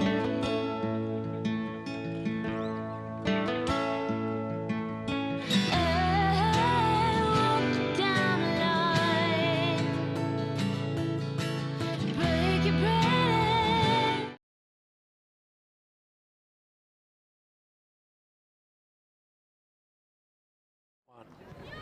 The sun shining here at Nth Hobart Oval. And the umpire at the moment's got her arm up against it just to protect her from the rays. Watch out, Ginger's out there. You might get me sunburn here in a coolish but delightful afternoon in North Hobart. We've got an action-packed game of football here. The Southern Tasmania Junior Football League versus the Northern Tasmania Junior Football Association. And it's the Northerners who have come down the highway and they've got a 3-point early lead. However, it was pretty tight and tough. Fortunately for us here, we've got an extra Duffette that's joined us. The very talented Jack. He's going to join us and do some stats today. So Jack, welcome and thanks for giving us a hand, mate. Thanks for having me. Yeah, I'm not sure you're actually allowed to speak, mate. Just let the adults do it. No, he's got I can't get rid of it now. He's actually got a microphone in front of him. We're set here. And the sun is shining on women's football here in Southern Tasmania as another good ruck contest. And look out Baldwin. She's trying to win the football. She goes in really hard there. Doesn't win it, but a quick kick from Clifford. Didn't go a long way, and now it's going to be cleared, or not for long. Here go the South. There's a forward entry for them. That's their first for the quarter, but a great defensive mark. And a pretty good clearing kick into the middle of the ground. Cooper couldn't get it. Now goes to her knees. Gets really heavily tackled. That seemed just fair, probably. Took a couple of seconds just to recover. Now's an opportunity here for Burrows. Burrows had a shot on goal, and it's hit the behind post, and it's out of bounds on the full. And that was certainly the most as we see the Bennett's Petroleum replay. Look at that tackle. Some ferocity in there. And I think that might dismiss any misdemeanors there. There's certainly some intensity in this game, as there was in the boys' game early, where we saw a player get sent off from the North quite early, I should say quite late in the afternoon's play. Right, here you go. Oh, she run too far. Oh. That's unlucky. Hills. I think that's maybe an error there on the part of the umpire. Nah, look, I reckon, yeah, got little legs, but I think she probably did run quite a distance in the end. What do you think about that, Jack? Yeah. Jack, what do you reckon, mate? Yeah, I reckon just went over the 15-metre. Anyway, it's a shot on goal here for the South. Is that Clifford? Clifford, I shouldn't say shot on goal. She's going to kick the ball into Odwogo. Wogo can't mark it, and it's gone out of bounds in front of Webster here. Around about 20 metres out from the Southerners' goal. So they've had 3 inside 50s. Maybe this is the scoring end of the ground. Sunshine. This is going to go straight over their heads here. I don't think anyone really knew the boundary umpire. Then Gord was around the back, but she also couldn't get onto it. King in there. Can she lay a tackle? She can't. And the clearing kick out for the North. Propyakek getting her first touch.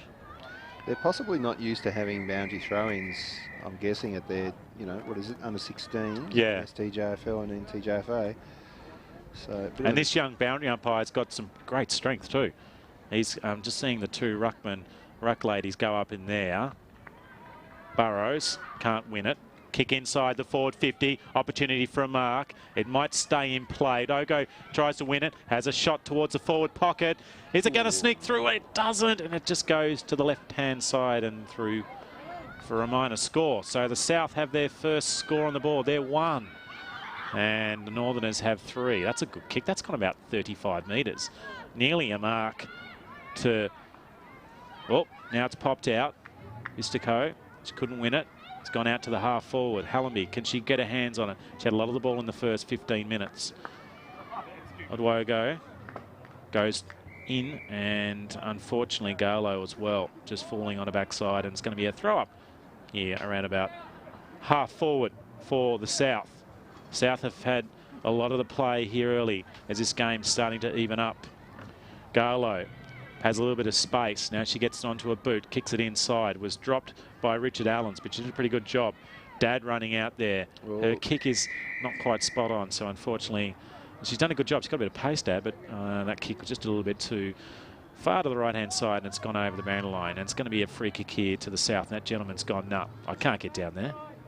Yeah, it's gone out of the ground. It can't have gone out. There's a fence there, Duff. The ball, I reckon it's just gone too steep. He's gone, I'm not going down there. Yeah. This is local football at its best, where actually somehow that football, have we got a spare football? There's a football down at the Horringorridge stand end of the ground. Here's a replay, the Bennett's Petroleum replay. Actually, a little mini torp. How has that gone out of the ground? Wow. It's out of the ground, and it's just gone over that bush there. and somehow gone over the fence. Anyway, we're back on action. And there's a good mark. Wow.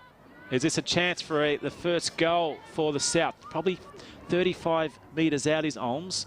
That's a nice mark, and she's a very tall young lady. She's got the strapping on the left knee there. Just holds the football like she knows exactly the technique. Comes in, there's lots of cheering. It floats up to the top of the square. Dad was a punch out. That was a good job. Still a chance for the South. Shot on goal. Oh dear. Dad marks it on the goal line. And there's a clearing kick out here for the North. That is a massive kick. That's gone 40 metres. Anyway, Brereton quickly kicks back into the danger spot. Stevens. Chance for a shot on goal. Is this the first one? It is. And the Southerners have the first goal of the day. And it was a nice one too. It was bred up there by Brereton winning the football. It just sort of popped out the side and into the right forward pocket. And Minifee.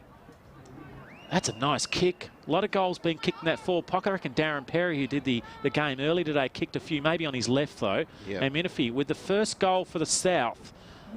The young lady from Clarence. And we're away here. 1-7 versus 3 behind. Can the North get it out? Hallenby's gone a little bit quiet. She probably needs to start getting back into the play again. King was good. King was very good. But unfortunately, though, is that going to be just a ball up? It is. No, the players aren't too sure what's going on here. No, it is actually a free kick. So the South will go towards centre half again. They got all the play. The North are yet to get probably past halfway. Now there's a really big climb by Salzberger. Is this another chance for a goal? Oh. Webster was running into an open goal. 2 players down here. Looks like Hallenby. This might be a headshot. That might have been a high tackle. Hallenby, look at the aggression. It was probably pushing it back from her and a surprise tackle. And we'll have a free kick. Hallenby's still struggling here. I think she just might have copped the front of her nose there. I should say that just the nose on the back end. Anyway, I'm not sure how she's got the free kick, but it's moved out here to the wing, keeping the ball in. It was nicely done. That was Burrows did a good job then. Hallenby's now got an opportunity. She's recovered very quickly to get back into the action. Breeward has popped out to the side here. Baldwin for the Southerners trying to win it. She can't. A good tackle by Grimer. She's starting to get a bit of the ball. Looks like a very good athlete, Grimer. Now, probably taken off then by Taylor. Looked like she was held without the football. She goes to ground. And a quick kick, but it's not going to go too far. And that's a good mark. And back half here. Station. Kick is fortuitous to centre wing. And it's marked by Hinkley. Hinkley now, she goes just over the circle. That's a terrific mark. Great set of hands from King. King now has an opportunity up forward. This is the first entry for the Southerners. I should say for the Northerners, but it's quickly cleared the outside side of the ground on centre wing. But the North have a few numbers here. And the ball's kicked back into the forward 50 again. There's Grimer, another touch for her. She tries to get a second opportunity, then lays a tackle. That was a good job from Radford. And it's going to be a ball up. Radford did a good job then. She was able to make that extra little bit of effort and just hold up the Southerners from repelling that one. So Taylor in the ruck for the North. Doesn't win that one. It was won instead by Olms. Lots of players around the ball. It's pretty congested. Taylor, now she gets it. Looks for players to give her assistance. She needs some assist from Breeward. Kick goes to about 20 metres, and there's a brilliant defensive mark by Hudson. Courage. It was a great mark from Hudson's. Bennett's petroleum replay showing just how well she kept her eye on the football. Not a bad job from Radford. She just got her hands as she was being tackled. Spinning around was King. King onto her right foot. Kicks to the forward 50. And unfortunately, it's been chopped off here, and the South will just repel for a little while as that ball's kicked high. Going up was Clifford. She's got some long arms, but she didn't get her hands on that occasion. The other number 11, Hill, was going in, and it's going to be a free kick. I think it's to the North. So North will go forward again. Kick to the forward, left forward pockets. Is that a mark? No, it's not. Tries to play on. Knocked off the ball and was unlucky then Yeah, was White. Didn't quite hold it long enough there, Aaron. Yeah, that was unlucky, wasn't it? I would have paid that. That was Bianca White, I think. Now, kick to the middle of the ground. Baldwin can't win it. Mills squirts it out. And it's gone out to the middle of the ground still. It hasn't really travelled too far. Visitation was in there. She's had a couple of touches in this quarter. Hope I'm pronouncing that right. I think it's Spanish. Streaming out of defence are the Southerners. Kicks up to half forward. I think that might have been Garlow trying to win the football. That's a nice bit of play. Gets into the forward 50s, around about 30 out from goal. Miffy could tack it. She's the only goal kicker. She's gone to ground and she'll get a free kick. Let's have a look again on the replay. Well, she took possession of it, but then was unable to dispose of it. And she went on her face, and she's just taking a little while to recover here. She looks pretty tough, though. There's a bit of smiling going around. Oh, but unfortunately, well, to be fair, that's been consistent from how the umpires umpired this game. If you take possession, you don't dispose of it, and I don't mind it at all. It is a free kick for the tackler. Oh. Now, this is kicked into the right forward pocket. Dad was in there. That's another tackle. Was that a push in the back? I think it is. No, it's not. It's going to go the other way. It's going to be a free kick. And that's once again consistent here. So good umpiring at the moment. Kick goes out to the far side of the ground and Hajek can't keep it in. It's gone over the boundary line around about 65 metres out from the Northerners' goal. 10.5 gone here in the second quarter. And the STJFL with the only goal and what it's been a very entertaining afternoon of football here at North Hobart. Taylor, right arm to it. Can't win it. That's a good tackle. Bree Ward couldn't win it on that occasion. She might get an opportunity again. She just hacks it forward. Clever mark by Hallamy. She wants to play on. Hallamy has a shot on goal. The left forward pocket. And it's marked by White Brunskill. She got a nice possession on the wing a little earlier. Has a shot on goal and it's gone to the near side. To the right-hand side of the behind post. Just needed to take her time there. Yeah, I think that's probably been the nature of it. The players just fractionally rushed and kind of had a right spin on the ball, but it was to the near side. Just spun a bit too much. Now, that's kicked out here to Grimer, and she takes a really good mark, a famous name in Evandale. Bombs it a long way forward. Chance, and that's gone through. I might have touched the behind post, so it'll be a throw in here. The umpires managed to pick it up, and yes, they have. Yep, Nathan Grimer. I remember filming Nathan back in the under-14s back in the day when he was running around. I think it might have been South Launceston. Yeah, you had to go for South Launceston. That's a pretty flat throw-in. Might help out here. Shot on goal, and it's missed by Hill to the left-hand side and through for a minor score. Of course, he went on and had a pretty good footy career, didn't he? Damn good footy career. Holly Grimer's a very good basketball player for the Opals. A couple other good Grimers played football in the north. The family's involved there as well. Good contest here around about 40 metres out. Desperately trying to win it is King. She pops it over the top to White. And the South have numbers. But that's a dangerous kick across the face of goal.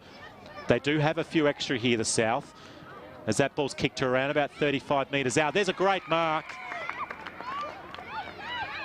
Hinkley, good early, just gone out of the game a little bit. Bennett's Petroleum replay as Hinkley kicks to a large pack, or large, I'm not sure the collective noun for lots of people in yellow. And the Southerners will clear, and well judged mark to Olms. 2 minutes left, just enough time to get it down, get a goal. Well, it's been stuck in this Northerners half for some time here. Garlow, little push off there, Baldwin onto a backside, I should say Hallamy onto a backside, as Garlow kicks the ball, another forward entry for the Southerners. There goes Smith. Smith's tackled high. No, it's not. It's holding the football. It's been some good tackling, Aaron. The tackling has been of high standard, very high standard. Stevens, very good. Very, very good. It's been some really good tackling, technically very good. They've been going in low around the waist and dragging players down. I suppose the difference is, as I mentioned earlier, the ladies, because they've only been playing a lot of these players for a couple of years, is that they've got to just get, as soon as they pick the football up from the ground, get their elbows above their shoulders. So if they're tackled and their arms are hit, they're going to be tackled high, so they're going to get a free kick, as opposed to these young ladies just learning the game, developing the skills, and they're still probably picking the ball up and holding it into their stomach. Throw in here.